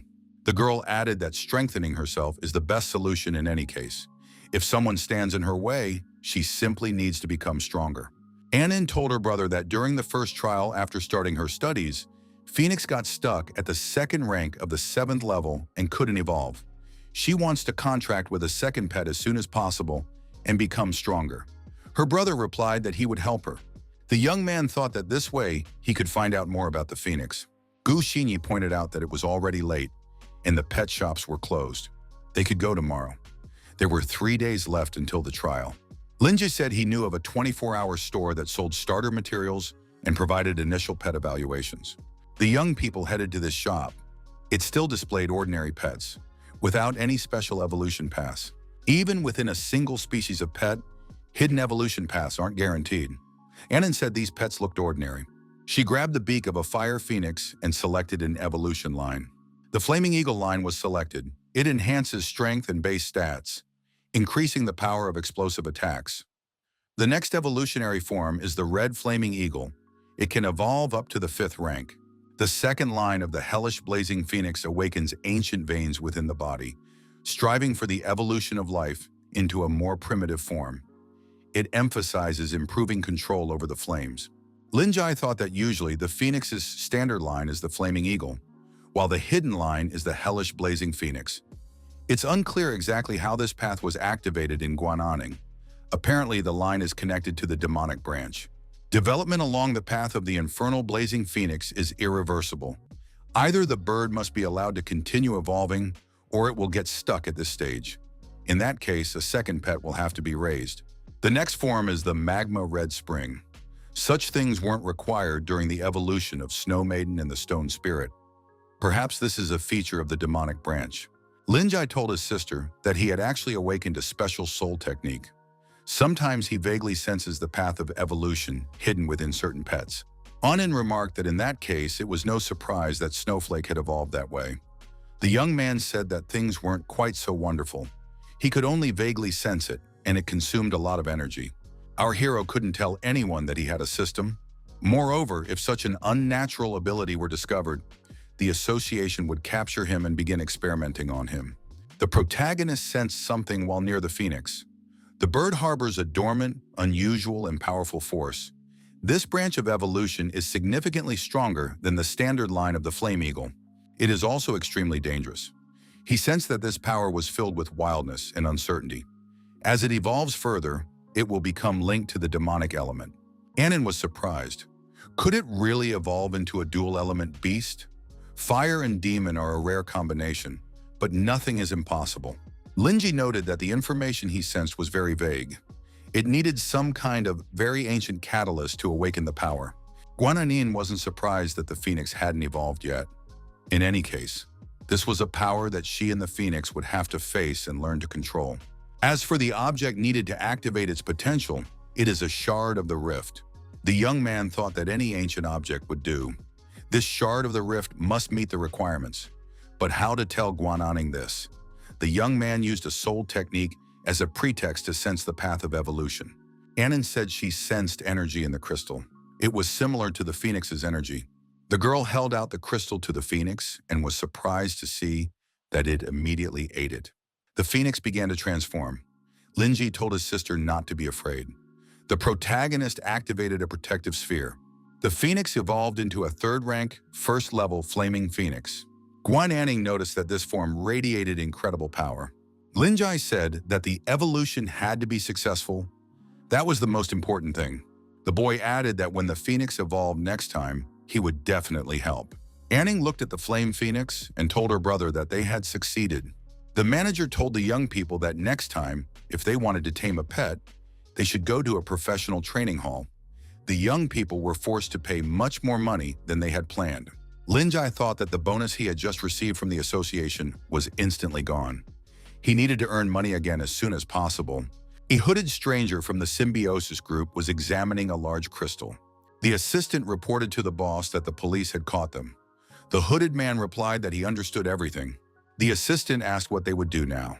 The boss replied that everyone must be informed not to take any action in the near future. They had to wait for the right moment. The others would come here looking for them. Lin Jai thought that after finishing training in the secret realm, he would have to take the first test since classes began. If he got a good result, he could receive a substantial scholarship. At the same time, by raising his ranking in virtual battles, he could earn prizes and monetary rewards. Lin Jai saw that after a few days without fighting, his ranking had dropped by nearly 2,000. The opponent matching system had been activated. Lin Jai thought he needed to put in the effort and break through to the next level right away. A small goal before the test, to break into the top 100. He defeated the Cultivator, a second-ranked third-level player. His ranking went up. Next, the Devouring Turtle, a third-ranked first-level beast, was defeated. His ranking also rose. The Three-Headed Dog, a third-ranked, third-level creature, was defeated by a stone demon. Now the protagonist was in the top 6,000. His next opponent had an Ice Scorpion, a fourth-rank, third-level beast. The opponent said he knew this newcomer, as the guy had recently become famous. His second pet was a fourth-rank, first-level Sacred Spirit of Light. Yinlang, a ninth-rank cultivator, told the young man that he respected him for his strength, but that was all. Now this guy's winning streak would be broken. Lin Jai said he was ready to begin. Yinlang grew angry. Who did this guy think he was? Did he plan to defeat him by summoning just one? Only Snow Maiden appeared. Yinlang said his opponent could have summoned someone better. A moment later, Yinlang found himself trapped in an icy trap. Lin Jai praised Snow Maiden and said it was excellent work.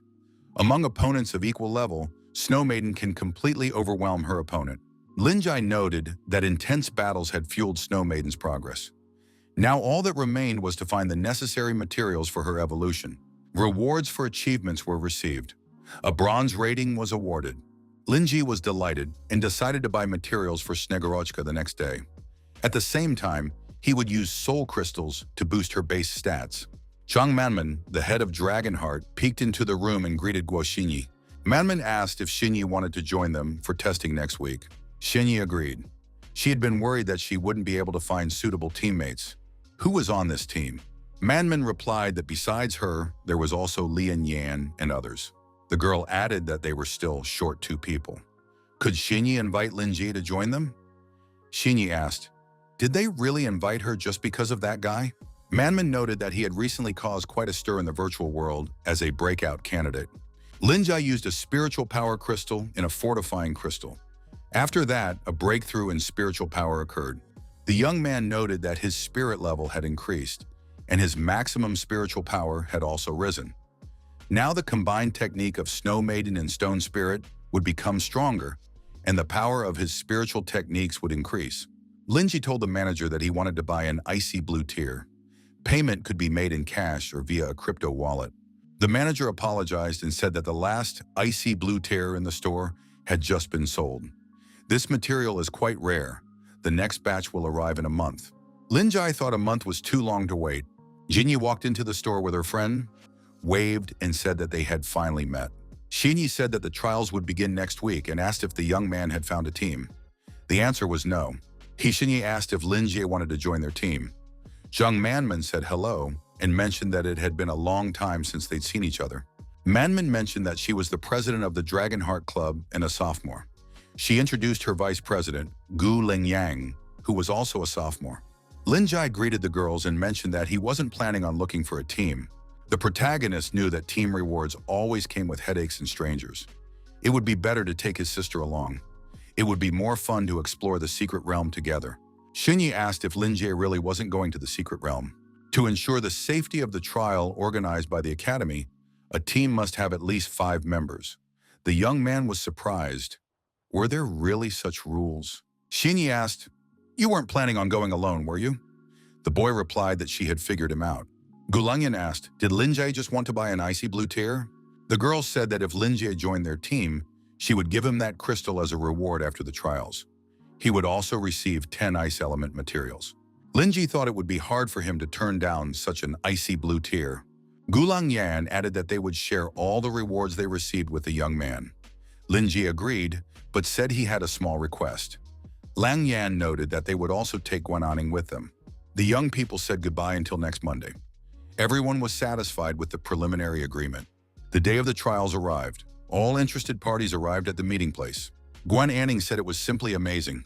Manman asked, "Are they really that shocked?" She had been shocked too when she first saw it. Linji, pointing at the wall, asked what kind of monster it was. Zhang Manman replied that according to official statements from the union and the association, no one had ever seen this monster. However, among themselves, the Beastmasters call it the Monster of the Void. Teacher Chin, he said that soon all the students would enter the secret realm so they could prepare. Participants would distribute among themselves all the materials obtained during the trial. Nothing needed to be returned to the academy. The secret realm of the Red Land is divided into 5 circles. The danger increases as one approaches the center. Each circle has a gate leading to the next. Each has its own environment and different ferocious beasts. You must not attempt to enter the inner circle on your own. The teacher added that this trial lasts 7 days and anyone can leave it early. The secret realm of the Red Earth, 5th circle. A 3rd rank, 8th level lightning beast, element of electricity. Gu Lanyan said they had arrived at their destination. The second pet was an icy spiked dragon, a 3rd rank, 5th level creature, element of ice. The girl added that her pets would guard the outer borders. There was also a 4th rank, 1st level lion dragon, earth element. A 4th rank, 1st level fire giant of the fire element. A silver centaur, 4th rank, 2nd level, with the element of light. Linza thought to himself that this girl actually had 3 4th rank pets. Manman remarked that it was no wonder she ranked 2nd among the 2nd-year students. Security here was well taken care of. Manman saw Snow Maiden and Stone Demon and said that they were very beautiful human pets. Real beauties. Could this be the spirit of the earth? Guaning asked, "Is Go Xinyi really not going to summon her pets?" Xinyi took the cross off her head and said she had one secret item. The cross vanished into thin air, and Anin remarked that this spatial map was a true marvel. Xinyi explained that the map was a means of spatial travel, and the mist was a pet she had placed inside it. It was called the Spirit of Mist and belonged to the combat class. It can attach itself to its owner. In addition to protecting against damage, it can be controlled to attack. With its help, one can manifest power comparable to that of a 4th rank beast. Anin noted that it was a versatile weapon for both defense and attack. Manman remarked that Xinyi had quite a few useful items. Xinyi stated that this was not the case. Linjai thought that as his strength grew, the time spent in the wastelands and secret realms would only get longer. Spatial devices are a handy thing. He'd need to get another one if he could. Lu Gengyang said that if everyone was ready, it was time to set out. The young people saw the mangled bodies of mummies all around them. Leng Yan said that these mummies were ordinary 2nd-rank beasts in the 5th circle. She had taken out 15 mummies with a single strike. Leng Yan added that there were many different tracks here. A strong team was ahead. Gao Xinyi said that this team was helping them get rid of the beasts. Suddenly, Manman said that something was bothering her. Gulanyan noticed that she couldn't see Lin Ji and Guaning's pets. Manman asked, "Are there really beasts that Len Yang doesn't know about? Does that mean these pets are very rare? Have they never encountered them before?" Guling Yan replied that she didn't know yet. The evolutionary paths of pets are still being studied. Some families have unique development paths. The girl thought that pets were an important secret of the masters. They wouldn't reveal their secrets to outsiders. It wasn't worth asking questions without thinking. 4th circle. Destructive spirit, element of darkness, 3rd rank of the 4th level. Lenying said that this was the evolved form of the mummy, the destructive spirit. Linja said he wanted to gain combat experience. Opportunities to practice soul techniques are rare. The destructive spirit rose up on its hands and tried to move. The stone spirit immediately attacked the mummy, delivering a crushing blow. Linji said that wasn't bad. He thought that progress was rapidly moving upward. Guling Yang thought that this pet had its own style. An hour later, the young people came upon a massive wall. It was the Wall of Emptiness. Manman realized that it was a relic from the Age of Catastrophes. It separated the 3rd and 4th circles. Manman reminded them that the area was enclosed by the Wall of Emptiness. To get to the 3rd circle, they had to pass through this wall. There are only 4 entrances in the Wall of Emptiness. If you walk along the wall, you can find a door. After a while, the young people did indeed come upon a huge door. The stone spirit pushed against the door and opened it slightly. Manman said that this was very convenient.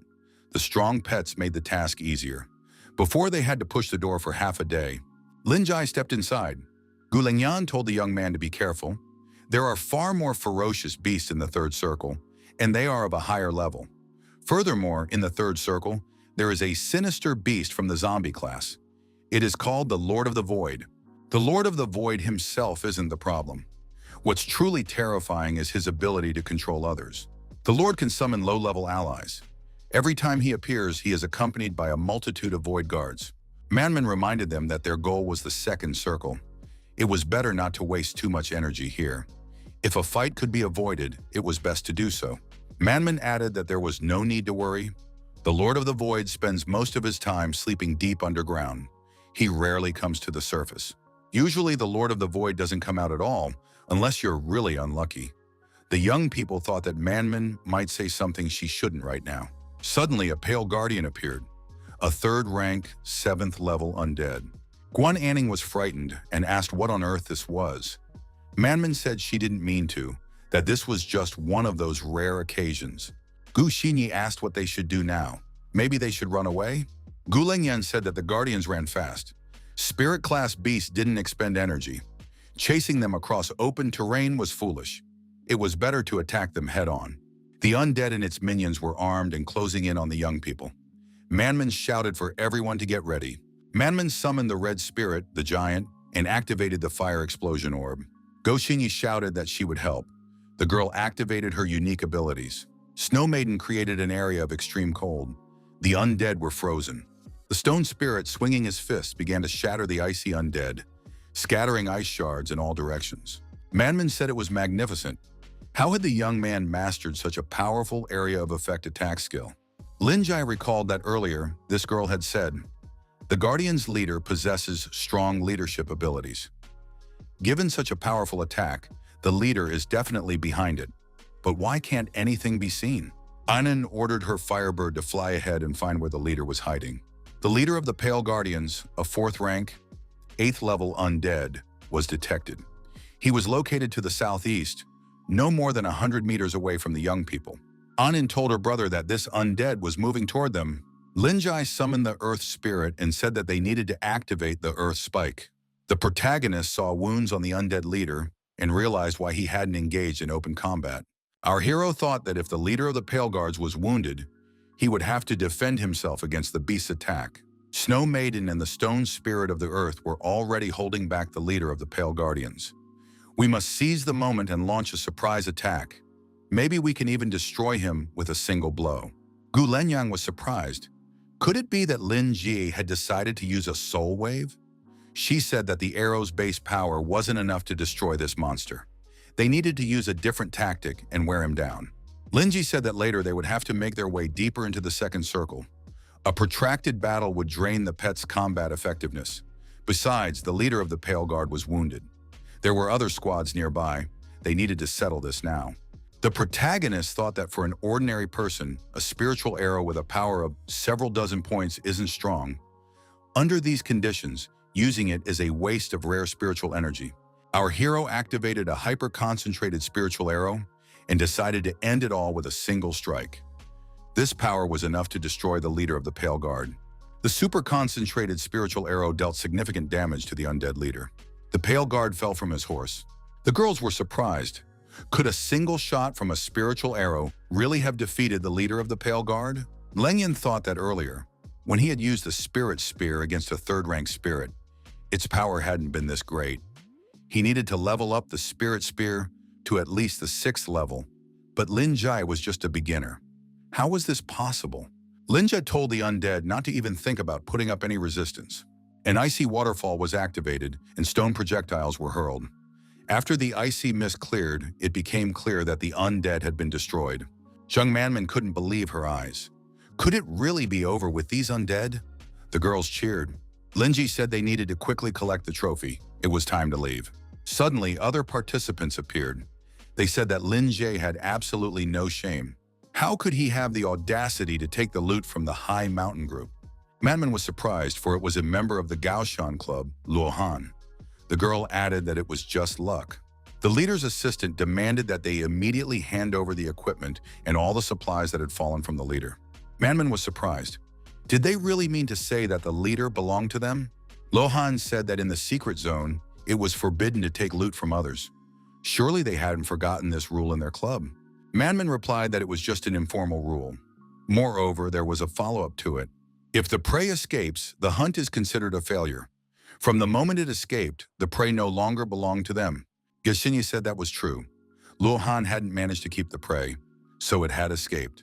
There was no point in blaming them now. The assistant got angry. Don't these people listen to a word they say? Lohan told the assistant to go back. Had he forgotten that attacking was forbidden? The assistant was surprised. Were they really just going to let these people go? After all, the leader of the undead was their prize. Luohan asked, so what was the assistant planning to do? Did he want to take their equipment by force? Luohan pointed out that such actions would only harm them. This was a secret realm. There were more effective ways to make them suffer here. Besides, they had Lin Ji on their team. Luohan added that if they couldn't become allies, then they should find the right moment and give them a little gift. Meanwhile, Manman was searching the undead leader's body. The girl found a fang. She said that such a treasure could be sold for several $100,000 and make them rich. Linja asked if there were any disagreements between the Dragon Club and Gaoshan. Manman replied that there had always been animosity between their clubs, and conflicts often arose. Incidents like today's had happened many times before. Gulungan asked if Lin Jie was at odds with the Gaoshan Club. The protagonist said he didn't want to talk about it. However, they needed to move on. Lanyan said that once they passed the second level of the Wall of Deep Darkness, they would reach the second circle. The destination is the Valley of Grey Blood. There they mine a rare material called Grey Blood Stone. Its price reaches 5,000 per kilogram. 3 hours later, the young people reach the Valley of Grey Blood. With the help of a spatial artifact, they'll be able to carry out a lot of materials. But they must be careful and not let their guard down. Here, a multitude of 5th-level beasts begin to appear. Lin Jai thought that in the secret realm, the level and density of beasts were much higher than in the wilderness. In half a day, the Earth Spirit's progress had increased by 12%. In the Academy's secret realm, there are limits on the number of people. However, in the Masters Association, there are no such restrictions. Although you have to pay for entry, it's worth it. Manman shouted that she had found a Grey Blood Stone. The stone spirit exerted its power and extracted the Grey Blood crystals. Manman said that Lin Yi had a really cool pet. The group leader suggested that everyone collect Grey Blood crystals. Gu Xinyi noted that there was still plenty of room in her spatial artifact, so they could collect more. Luo Han and his assistant concluded that these people had no intention of going any further. What should they do now? The leader said that in that case, they would first enter the second circle and then lead that group of friends there. Luo Han added that after that, the show would begin. Gu Lenyang said that something had happened to her pets. The animals were indeed pacing restlessly. Manman was indignant. How long could this go on? Lin Jai said that his pets were fine. They were feeling lively. Guaning noticed that her firebird was also acting restless. Lin Ji asked his sister what was wrong with her. Anning blushed, trembled, and said she could sense a dragon approaching. The girl added that she had seen the dragon's flames and that it was flying toward them right now. The young people looked up and indeed saw the dragon. Manman screamed that things were bad. They were under attack. Lin Jai shouted for everyone to gather around him immediately. The dragon attacked, but our hero activated the protective sphere. The skills Soul Guardian and Ice Mirror were activated. The girls were protected by the sphere, but they were frightened. Lin Jai determined that an 8th rank Soul Guardian was being used against them. However, his spirit was only capable of blocking a few blows. The Soul Clone was activated. However, its duration was no more than a minute. The Soul Clone delivered a lightning-fast strike and closed in on the dragon. Next, the Earth Pressure skill was used. The Soul Clone continued to press the dragon. The dragon raised its wings and roared loudly. Gulanyan said that this was a mature stone dragon. 2 elements, darkness and stone. It was indeed at least 8th rank. The protagonist realized that the difference in levels was too great. It was no surprise that earth pressure had no effect. Leng Yan said that a mature stone dragon is a first ring lord. It would never leave its nest by accident. It was brought here on purpose. Recently, several flying pets appeared in the sky. They're probably from another team. Guaning noted that only students from their academy could enter such a realm. That means there's a puppet master. Gao Xinyi said this was Gao Xin's doing. They were trying to set the dragon on them. They surely want to destroy them. After a massive attack by the dragon, one of the students screamed for help. However, his comrades abandoned him and fled. The dragon continued to wreak havoc. Gao Shan's group was taking damage. Guaning said another dragon had appeared. Now it was chasing after members of Gao Shan's group. However, now everyone was moving toward them. Manman concluded that Gao Shan had deliberately lured the dragon here. However, something had gone wrong. Gulingyun announced that they had encountered a male dragon. However, the Gaoshan members are currently being pursued by a female dragon. Gulingyun noted that dragons are accustomed to living alone. However, there is one exception: the breeding season. During this period, male and female dragons live together until an egg is laid. The dragons appeared in the second ring because they had chosen this spot to lay their egg. The Gaoshan members had their eyes on the egg, so the dragons began their pursuit. The Gaoshan leader's assistant was baffled. Could it be that someone from Dragonheart was still alive? The assistant rushed straight toward the protagonist. He decided that if he was destined to die, it would only be alongside these people. Guaning said that this guy wanted to set the dragon on them. Lin Jie, using his unique skills, attacked the approaching member of Gao Shan's squad. The guy tried to run away from the dragon. He didn't know where to go now. The dragon struck, and the young man was sent flying far to the side. The protagonist thought he hadn't managed to attack this guy after all. It was clear that the dragon would spare no one, since the egg had been stolen. Faced with the enraged dragon, the young people realized they were now in big trouble. Gulinyang summoned her beasts and ordered them to activate the ice dragon and ice arrow skills. Gulinyang's pet, despite the difference in size, selflessly stepped forward to face the two dragons. The lightning dragon thunderstorm skill was activated. Gulinyang never lost control of the situation for a single second. The female dragon opened her mouth and released a jet of bloody mist. Gulinyang's pet turned to stone in that very moment. The dragon swiped with its paw, and the petrified pet crumbled into pieces. Bleeding profusely, Gulinyang asked Linjie and his sister for help. The girls ran up to Gulinyang and caught her by the arms.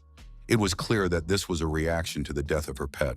Lengyan said that the stone blood mist was the stone demon dragon's most powerful ability. Apart from other high-level beings, any creature of a lower rank would turn into a stone statue upon contact with the blood mist. Zhang Manman's pets also prepared for battle. However, upon entering the blood mist, they met the same fate. They turned to stone. Manman said that if things continued this way, the entire army would perish. It was only a matter of time. Guaning noted that her phoenix wouldn't last much longer. They needed to retreat. Lengyang pointed out that they couldn't get away. They wouldn't be able to outrun these dragons. Manman declared that she had one way. An artifact in the shape of a bell appeared in the girl's hand. Manman announced that she would hold off the dragons, and the rest had to wait for the right moment. Go Xinyi said that it was a rather strange multi-layered bell. Using a multi-layered bell allows you to ignore the level difference and force the target into paralysis. However, the user is also paralyzed and cannot move. What has Manman come up with now? Manman declared that she would sacrifice herself. It's better than everyone dying. Everyone looked sadly at Zhang Manman. Manman said she wouldn't accept any objections.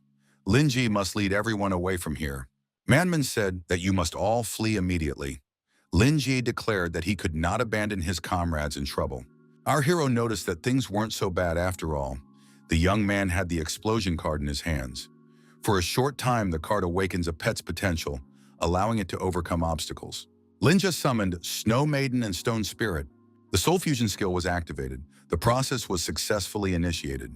The girls hadn't expected such a powerful transformation. Streams of excess energy radiated in all directions. Snow Maiden and the Earth Spirit achieved a fusion form. The result was the mighty Frost Giant. It was a 6th rank, 2nd tier pet. Gu Xinyi said that this was exactly the pet she had sensed before. Linji's soul technique. Gu Linyang said that it was a very powerful energy, at least 6th rank. But even so, it couldn't compare to the 8th rank 2-headed lava dragon. Lin Jai declared that this wasn't all. The explosive growth card was used. The mighty Frost Giant received the command Attack. Manman couldn't believe it. Had the level really doubled? Was this card a miracle capable of raising the rank? Lin Jai repeated that the dragons must be destroyed. Mighty Frost Giant attacked and struck both dragons simultaneously. The Frost Giant's additional skill, Absolute Zero, was activated. Ice damage was dealt, and the deep freeze effect appeared. The Frost Giant activated Earth and Ice Layer. The dragons began to be covered in ice. An additional effect was applied, area control, constantly slowing enemies caught in the affected area. The frost giant began delivering continuous blows to the frozen dragons. The girls watched this mesmerizing battle with bated breath. The duration of the explosive growth card ended. The pet stopped. The dragons were frozen and deactivated. The mighty frost giant fusion form was removed. Mammon picked up the stone spirit in his arms. Lin Jai picked up Snow Maiden by the arms. He said that the two of them had worked hard. The young man noted that fusion was very taxing. His pets needed to rest properly. Manman was surprised. Could the two-headed lava dragon really be destroyed so easily? What was that card Lin Ji had just used? Lin Ji explained that most combat artifacts boost a pet's power by a maximum of 4 levels, but this artifact allows the pet to break through level restrictions. Gulangyan remarked that this enhancement effect was simply terrifying. Even famous pet-breeding families might not possess such artifacts. Gu Xini also admitted that she had never seen such an artifact. The girls decided that they had to keep this a secret. Lin Jai asked Manman if they could take these materials. Among them were dragon teeth, dragon blood, and dragon armor. There were also dragon scales and dragon hide. Dragon meat was in abundance. The girls gazed in awe at such a vast amount of superb materials. Lin Jai suspected that something was still missing. The young man remembered that the egg was missing. Anin asked what her brother was planning to do. The young man took the spatial ring from the deceased member of the Gaoshan group. Guaning said that the ring needed to be checked immediately. The protagonist understood that the ring had no restrictions and was not bound to a single owner. Anyone could use it.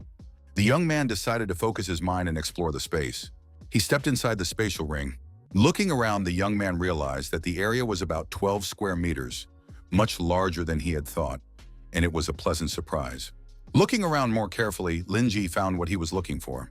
The young man picked up the stone demon dragon's egg. The bloodline of this egg unlocks the source of blood power, constantly improving the body and strength, as well as enhancing control over dark elements. The next stage of growth is a dragon cub. Linja thought that with this egg, his third main combat pet was guaranteed. After leaving the secret realm, the young man decided to undergo the Beastmaster's evaluation.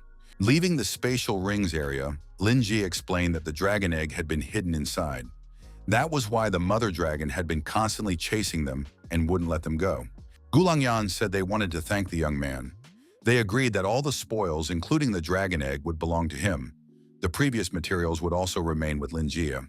Lin Ji replied that he already had the dragon egg and the ice tears. That would be quite enough. The girls could divide the rest among themselves. Zheng Man took the young man by the hand and thanked him profusely. She said that while they could enter the secret world again, they only had one life. Without Lin Ji, they simply wouldn't survive. Although these materials were rare, they couldn't compare to the fact that the young man had saved them. Lin Jai tried to refuse pointedly. However, Manman continued to insist. In the end, 80% of the total loot was distributed fairly. Guaning asked, "Don't dragons love to hoard treasures? How about taking them instead of their nests?" A dragon's nest had recently been discovered on Fire Island. They could go there. Lin Ji remarked that it was a good idea. The young people set off for their new destination. Gu Xinyi noted that, unlike in novels, these dragons don't like to collect treasures. Gulangyan stated that this nest is a place of prosperity. Dragons usually gather crystals there to replenish their energy. Lin Ji suggested taking some crystals to feed the dragons back with them. Guaning said she sensed a familiar scent. Xinyi said she didn't smell anything. Anning noted that they were heading in the same direction. The group of young people found themselves in front of a huge closed door. Gu Xinyi was surprised. Could dragons really create hidden passages?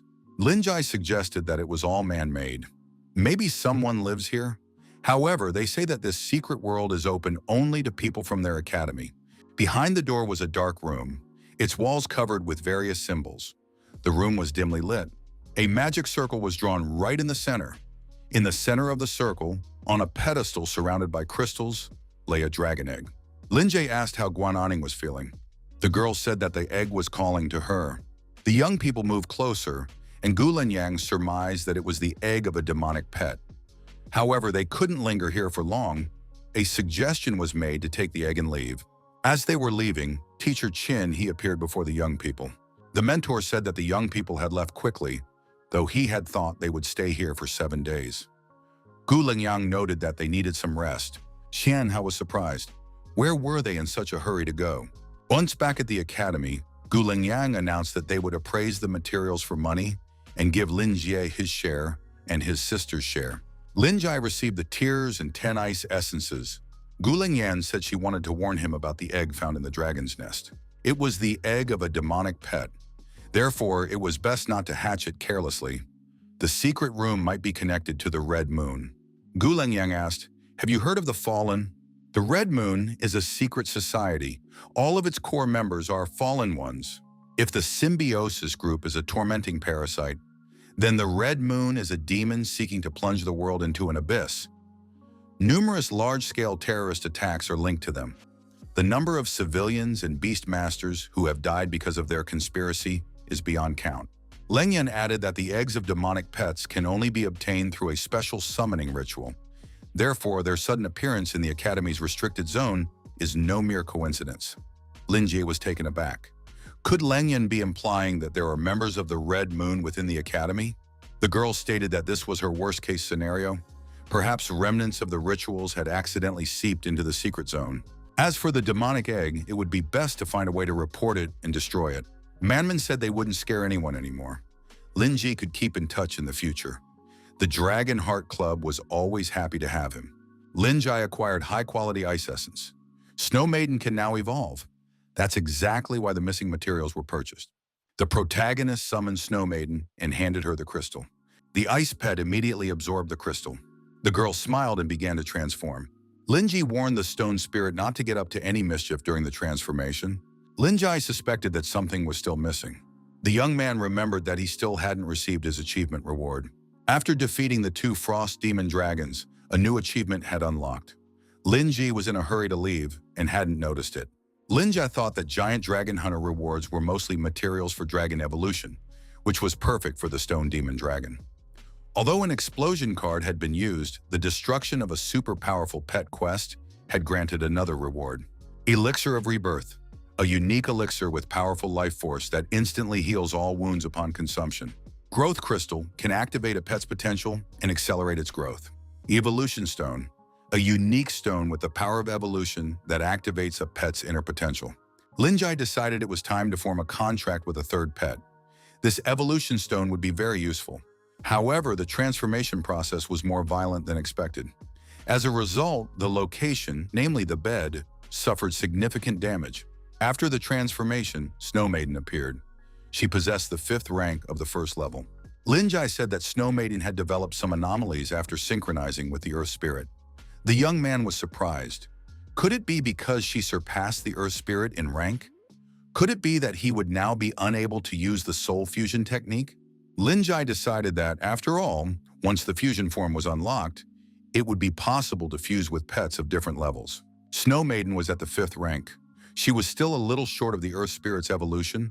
The next form of the evolution spirit was the Stone Warrior. His current strength was sufficient to pass the test. The Beastmaster's evaluation room. The Beastmasters were waiting. Yasuping called for silence. He said that the exam difficulty was now being selected. Based on their abilities, they needed to choose the exam difficulty that best suited them. Under no circumstances should they choose a difficulty that was too high, so as not to waste a precious chance. An assistant reported to Yezuping that everyone had already made their choice. Only one person chose the ultra-high level. 24 people chose the lowest level. Yezuping asked the assistant if there were any who had decided to take a risk and attempt the ultra-high level. The assistant replied that the student's name was Lin Jie. He was a freshman at Guaning Academy. No one else had dared to make such a choice. 2 months ago, the Pinhai branch reported that one of the participants had successfully passed the ultra-high level test. Yasuping thought that this guy seemed to be Lin Jie. The mentor stated that he had heard of his achievements and that he was being hailed as a genius among the young, but the ultra-high bronze level would not be easy to pass. Yasuping told the examinees to get ready. The exam was about to begin. Lin Jie was surprised. Would he really be given a dual mode? There were only 5 stages at the ultra-high level. A huge pack of wild monster beasts rushed into the arena where our hero was standing. They were representatives of the fierce abyss rat, 3rd rank, 9th level. Snow Maiden activated her icy breath. The Snow Maiden's breath creates a cloud of icy mist and deals massive damage within the area of effect. The frenzied abyss rat was frozen. The first stage was complete. The battle continued. A multi-headed serpent entered the arena. It was a wild beast of the 4th rank, 2nd level. Frost Maiden activated an ice storm. The multi-headed serpent was destroyed. Its body was reduced to a sieve. Next up was Shadow. It was a 4th rank, 5th level element of darkness. The 3rd stage was successfully completed, and the battle continued. After that, a demon appeared. A 4th rank, 8th level dark elemental. The 4th stage was successfully completed, and the battle continued. Yazuping was surprised. How was this possible? The demon was a powerful beast. How could this guy have taken it down in a matter of seconds? Not only the demon, but several other beasts were also destroyed with a single strike. It was a complete rout. Could it be that Lin Ji's pet had surpassed the 5th rank? But this guy was only 18 years old. The assistant reported that when this guy first took the test, the situation was the same. He easily passed the ultra-difficult level. The Pinghai City Beast Association sent him an invitation, but he declined. Yazuping said that in that case, it was no surprise he had chosen the ultra-difficult level. However, the final stage with the 5th rank bronze dragon would not be easy to pass. After a while, the stone spirit, Lin Ji's pet, effectively dealt with the bronze dragon. Yazuping was extremely surprised. The mentor thought, did this guy really just summon a second pet and win? One of the participants said that if he hadn't missed, he could have handled the monster. Someone didn't expect it to be so difficult, even at the lower levels. After all, the opponent on the last level was a 3rd rank beast. The participants heard someone behind them say that he had succeeded and had become a bronze beastmaster.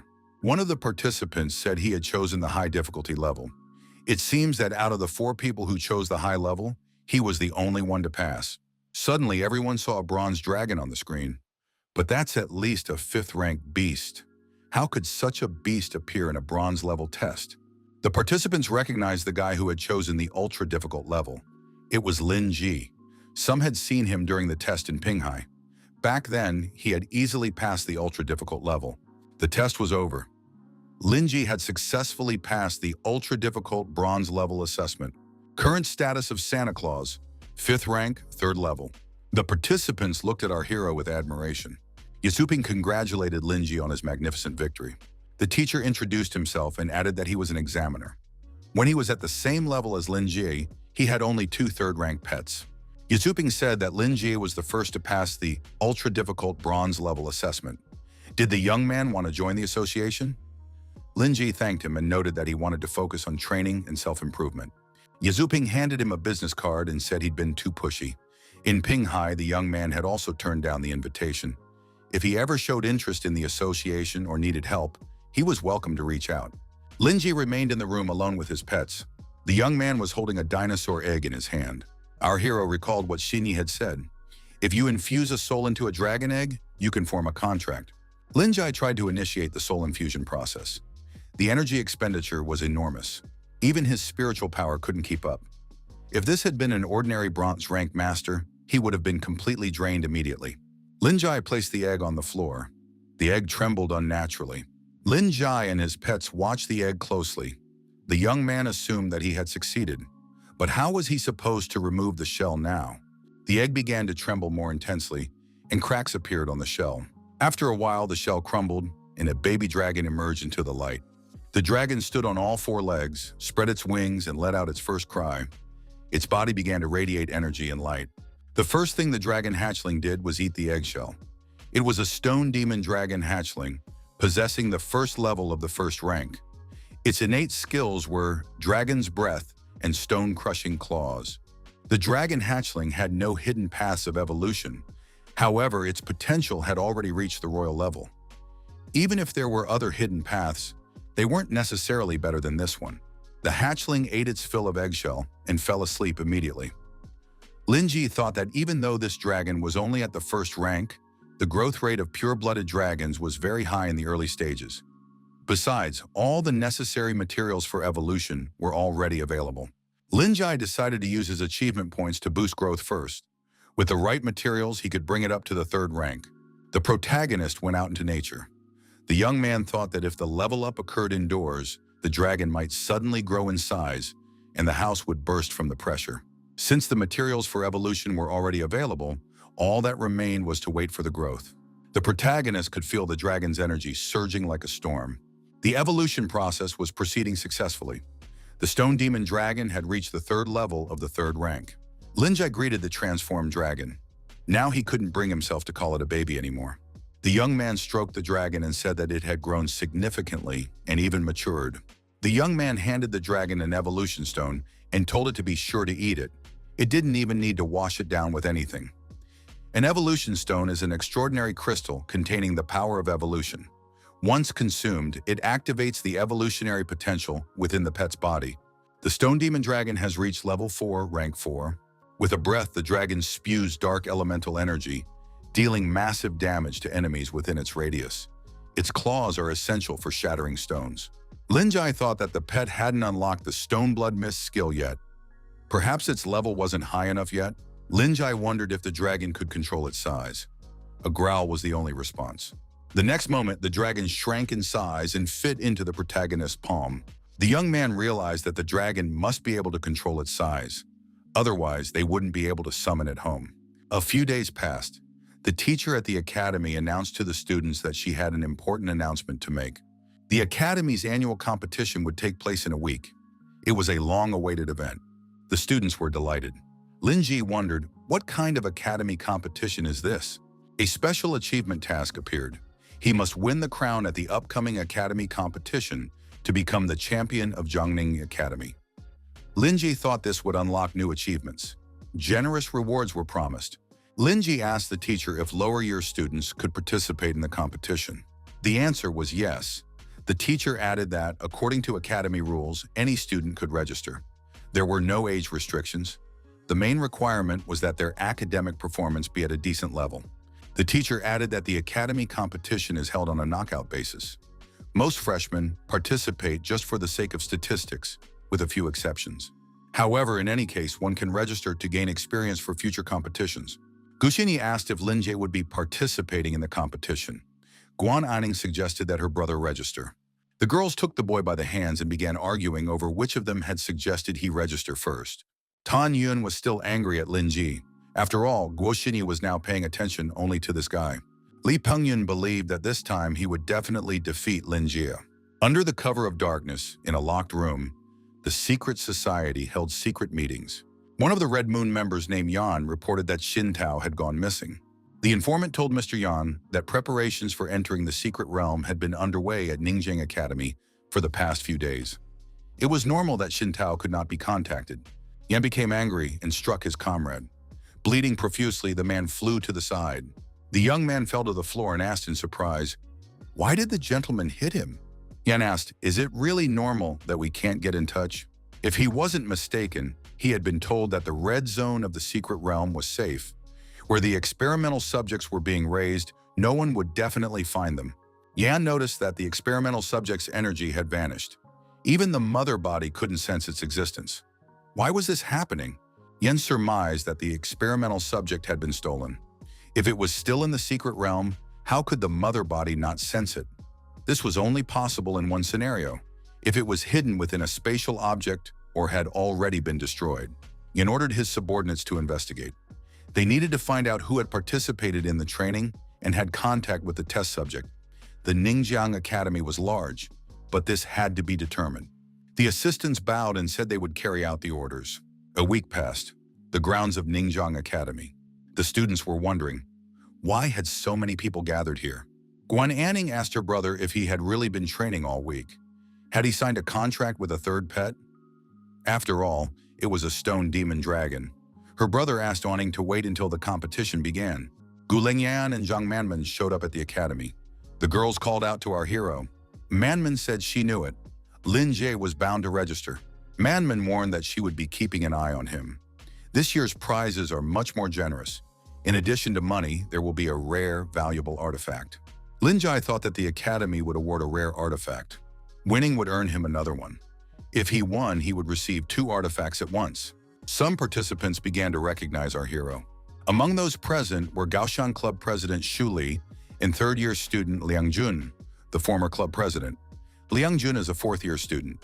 Liang Jun told Manman not to interfere unnecessarily. The girl asked what Jun had in mind this time. Jun said that Manman's words had hurt him. Did she really think he was a villain?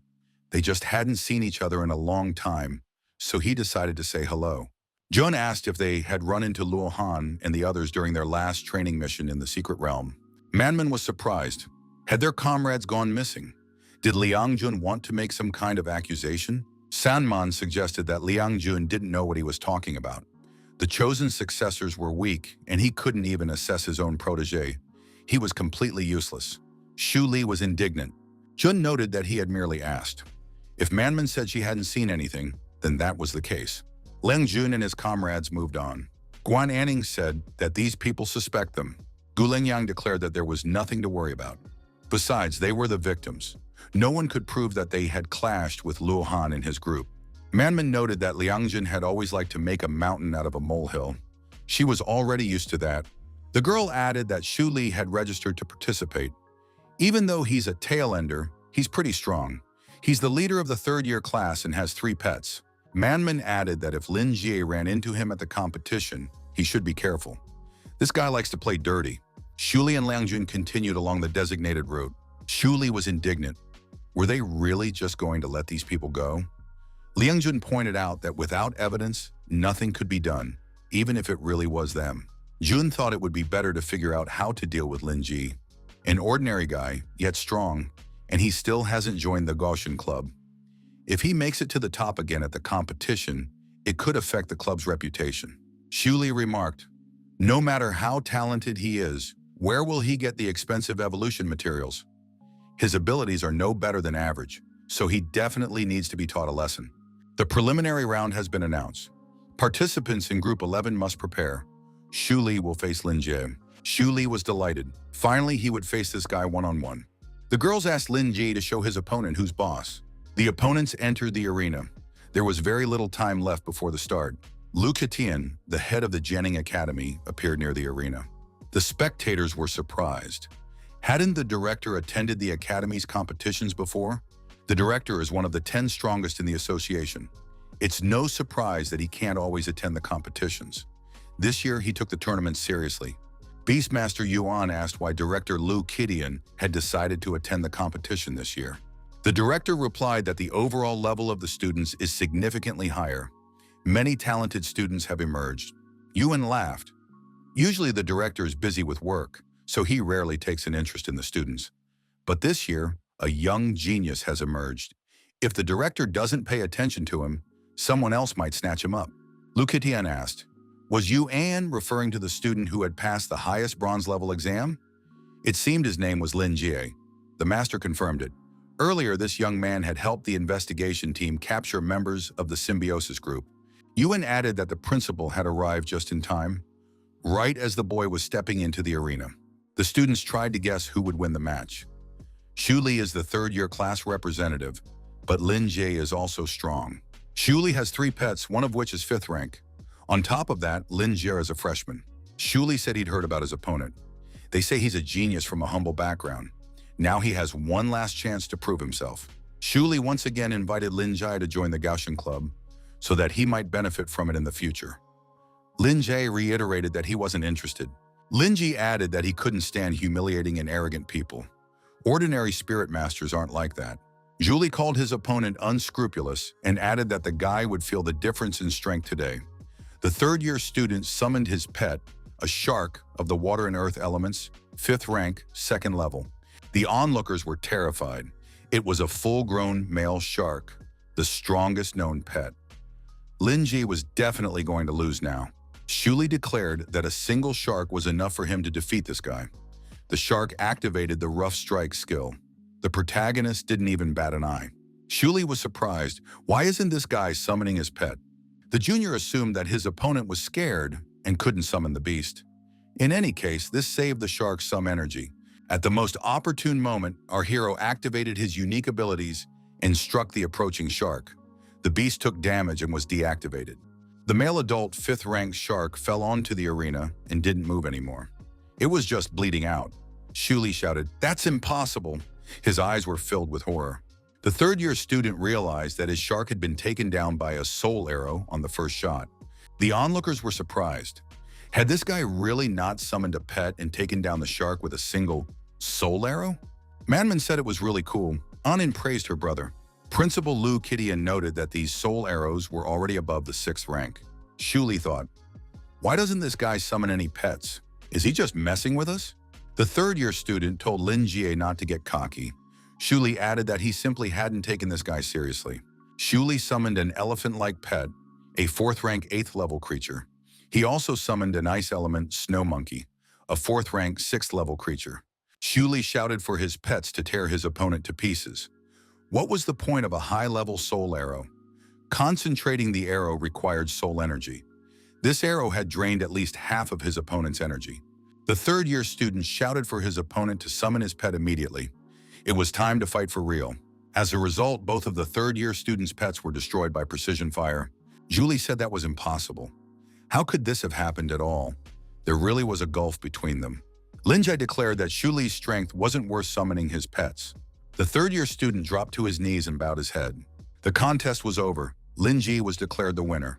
Manman said she was impressed. Guoshini pointed out that winning the inter-class battle would earn them extra points. It looks like Lin Jie will be able to advance directly to the main tournament. Guanamine asked if her brother wanted to watch the competition with her. The young man replied that he was planning to go to the pet store to buy a lot of supplies. Ling Jun was extremely indignant and used profanity. The former head of Gaoshan said that this guy dared to insult the people of their clan. Shuli noted that Lin Ji had merely used the 3 arrows of the soul to secure victory.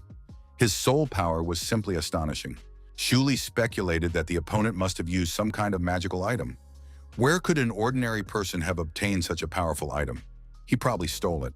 The Gaoshan leader said that a formal complaint must be filed against this young man. Liangjun slapped the loser. He asked, wasn't the arena enough for him? Liangjun told his assistants to focus and strike hard.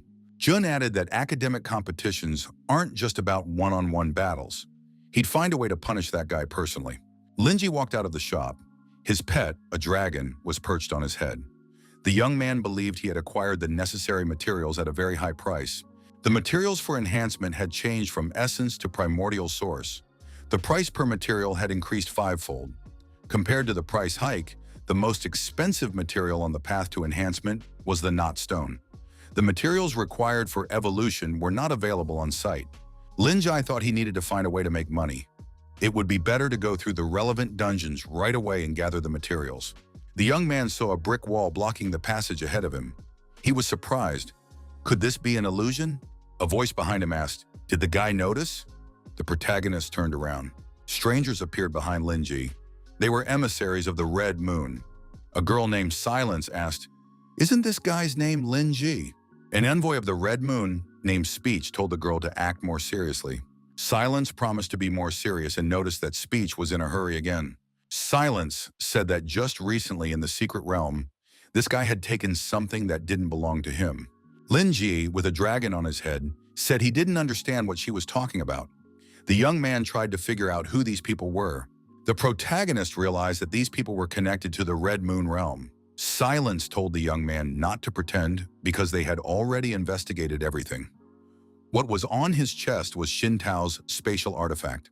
Silence added that it was precisely because of this that he had managed to attain such power at such a young age, and the head became very interested in this young man.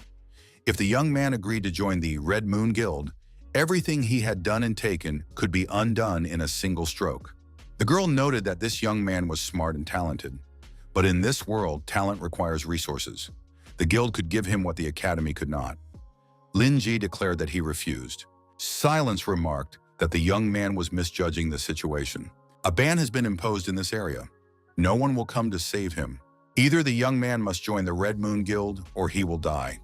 Behind these people, their summoned pets appeared. Silence said that Lin Ji now has 2 options. The people involved in this matter won't leave the young man alone. If Lin Jie joins them, the guild leader might consider sparing them. Lin Ji was surprised. Were they really trying to intimidate him now? Lin Jai summoned Snow Maiden and Stone Spirit and asked again, do these people really think he only has 2 options? The protagonist declared that he was choosing a 3rd option. The representatives of the Red Moon would be destroyed. Stone Spirit and Snow Maiden set about carrying out the task. The opponent's summoned beasts were attacked. Moreover, this attack came as a surprise to them. Lin Jai called on the Snow Maiden to show what she was capable of. Extreme cold was needed. The red-headed monkey was struck by an icy arrow and took significant damage. The humanoid pet decided to take the brunt of the attack and headed toward the monkey. The pet leaned over the monkey and began to suck the blood out of it. After that, the protagonist watched in horror as the pet began tearing the monkey's body apart and devouring it. Lin Jai was surprised. Could these monsters really be eating each other? The transformed pet began to display excessive aggression. Silence said she hadn't expected any other outcome from the experiment. This power and style are fueled by the organism's energy. Silence ordered the demon to tear its opponent to pieces. The boy must understand just how foolish it was to rebel against the Red Moon Guild.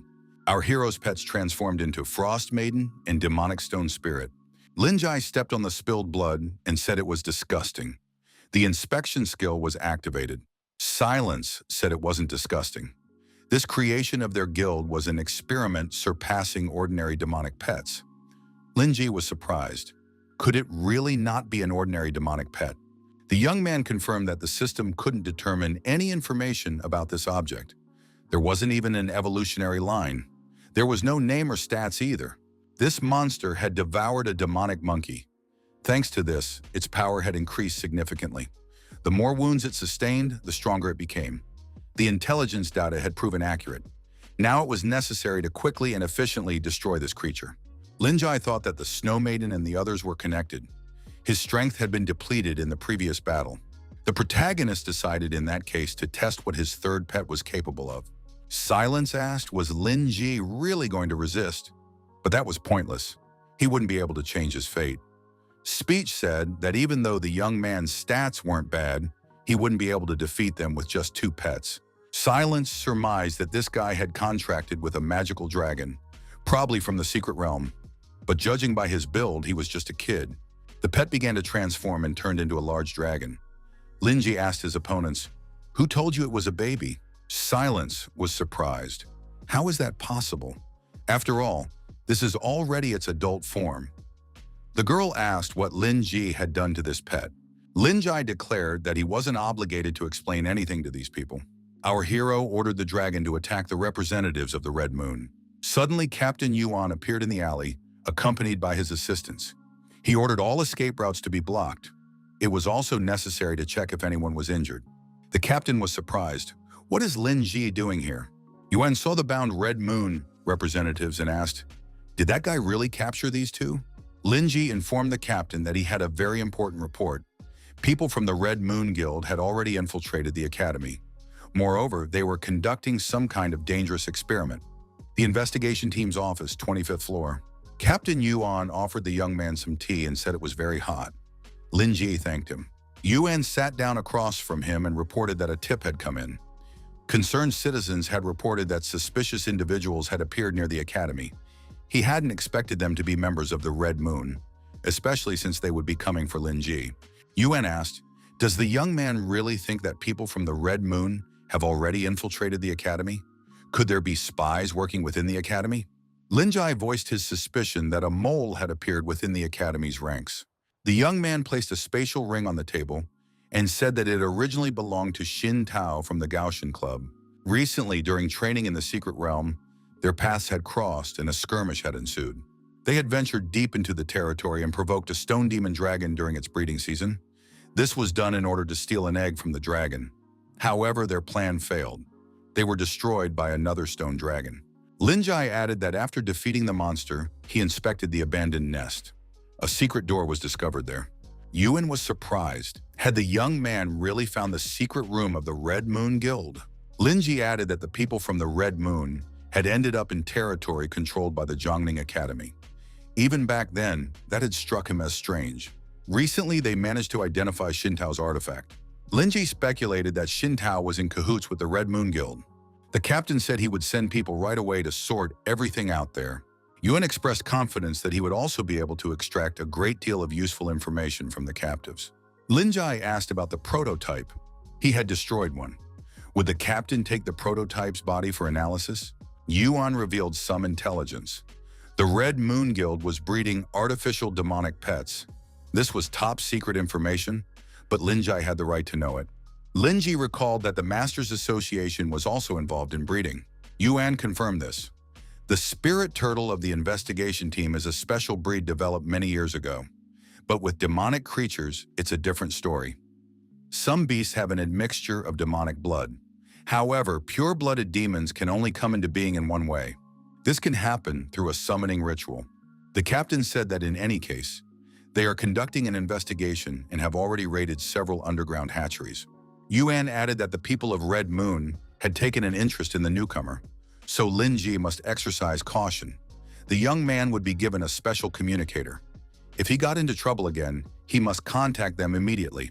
Lin Ji said that in that case, he would return to the academy. Yuan added that he would take care of the young man. However, this incident must be kept quiet. The matter is strictly classified. The young man looked at his bracelet. It was the association's communicator. In case of danger, he needed to press the button, and a signal with his coordinates would be sent. On the academy grounds, a teacher was addressing the students. Guaning asked why her brother hadn't replied to her messages the night before. Lin Ji explained that he had gotten too absorbed in practicing the art of the soul. His phone had run out of battery and shut off. He would be more careful next time. Anning said the main thing was that her brother was okay. She had been worried and thought someone from the Gaoshan club was harassing him. The girl reminded him that the main matches of the tournament would begin today. Lin Ji entered the arena accompanied by his pet Snow Maiden, who was dressed as Santa Claus. His opponent was second-year student Zhao Jie. His pet was a rocky turtle, possessing a 4th-rank first level. The referee in the arena announced that the battle was beginning. Lin Ji emerged victorious in this battle. He advanced to the top 32. The spectators were puzzled. What had just happened? Why was there no sign of skill? They hadn't even seen when the icy pet managed to land a blow. The rock turtle's absolute defense had been pierced by ice. The next match pitted Lin Ji against Li Yunyun. Li Yunyun was a 3rd-year student. Her summoned beast was a shadow leopard, possessing a 4th-rank, 2nd-level status. Li Yunyun announced that she was giving up. The girl had changed her mind about participating in this battle. The audience was surprised. Could a 3rd-year student really just give up? A girl in the VIP box stared intently at the protagonist and called him by name. She said that this guy was quite interesting. Next, our hero's opponents were the pets, the wood demon and the withered beast. The demonic stone spirit destroyed these pets, and the protagonist rose in the rankings.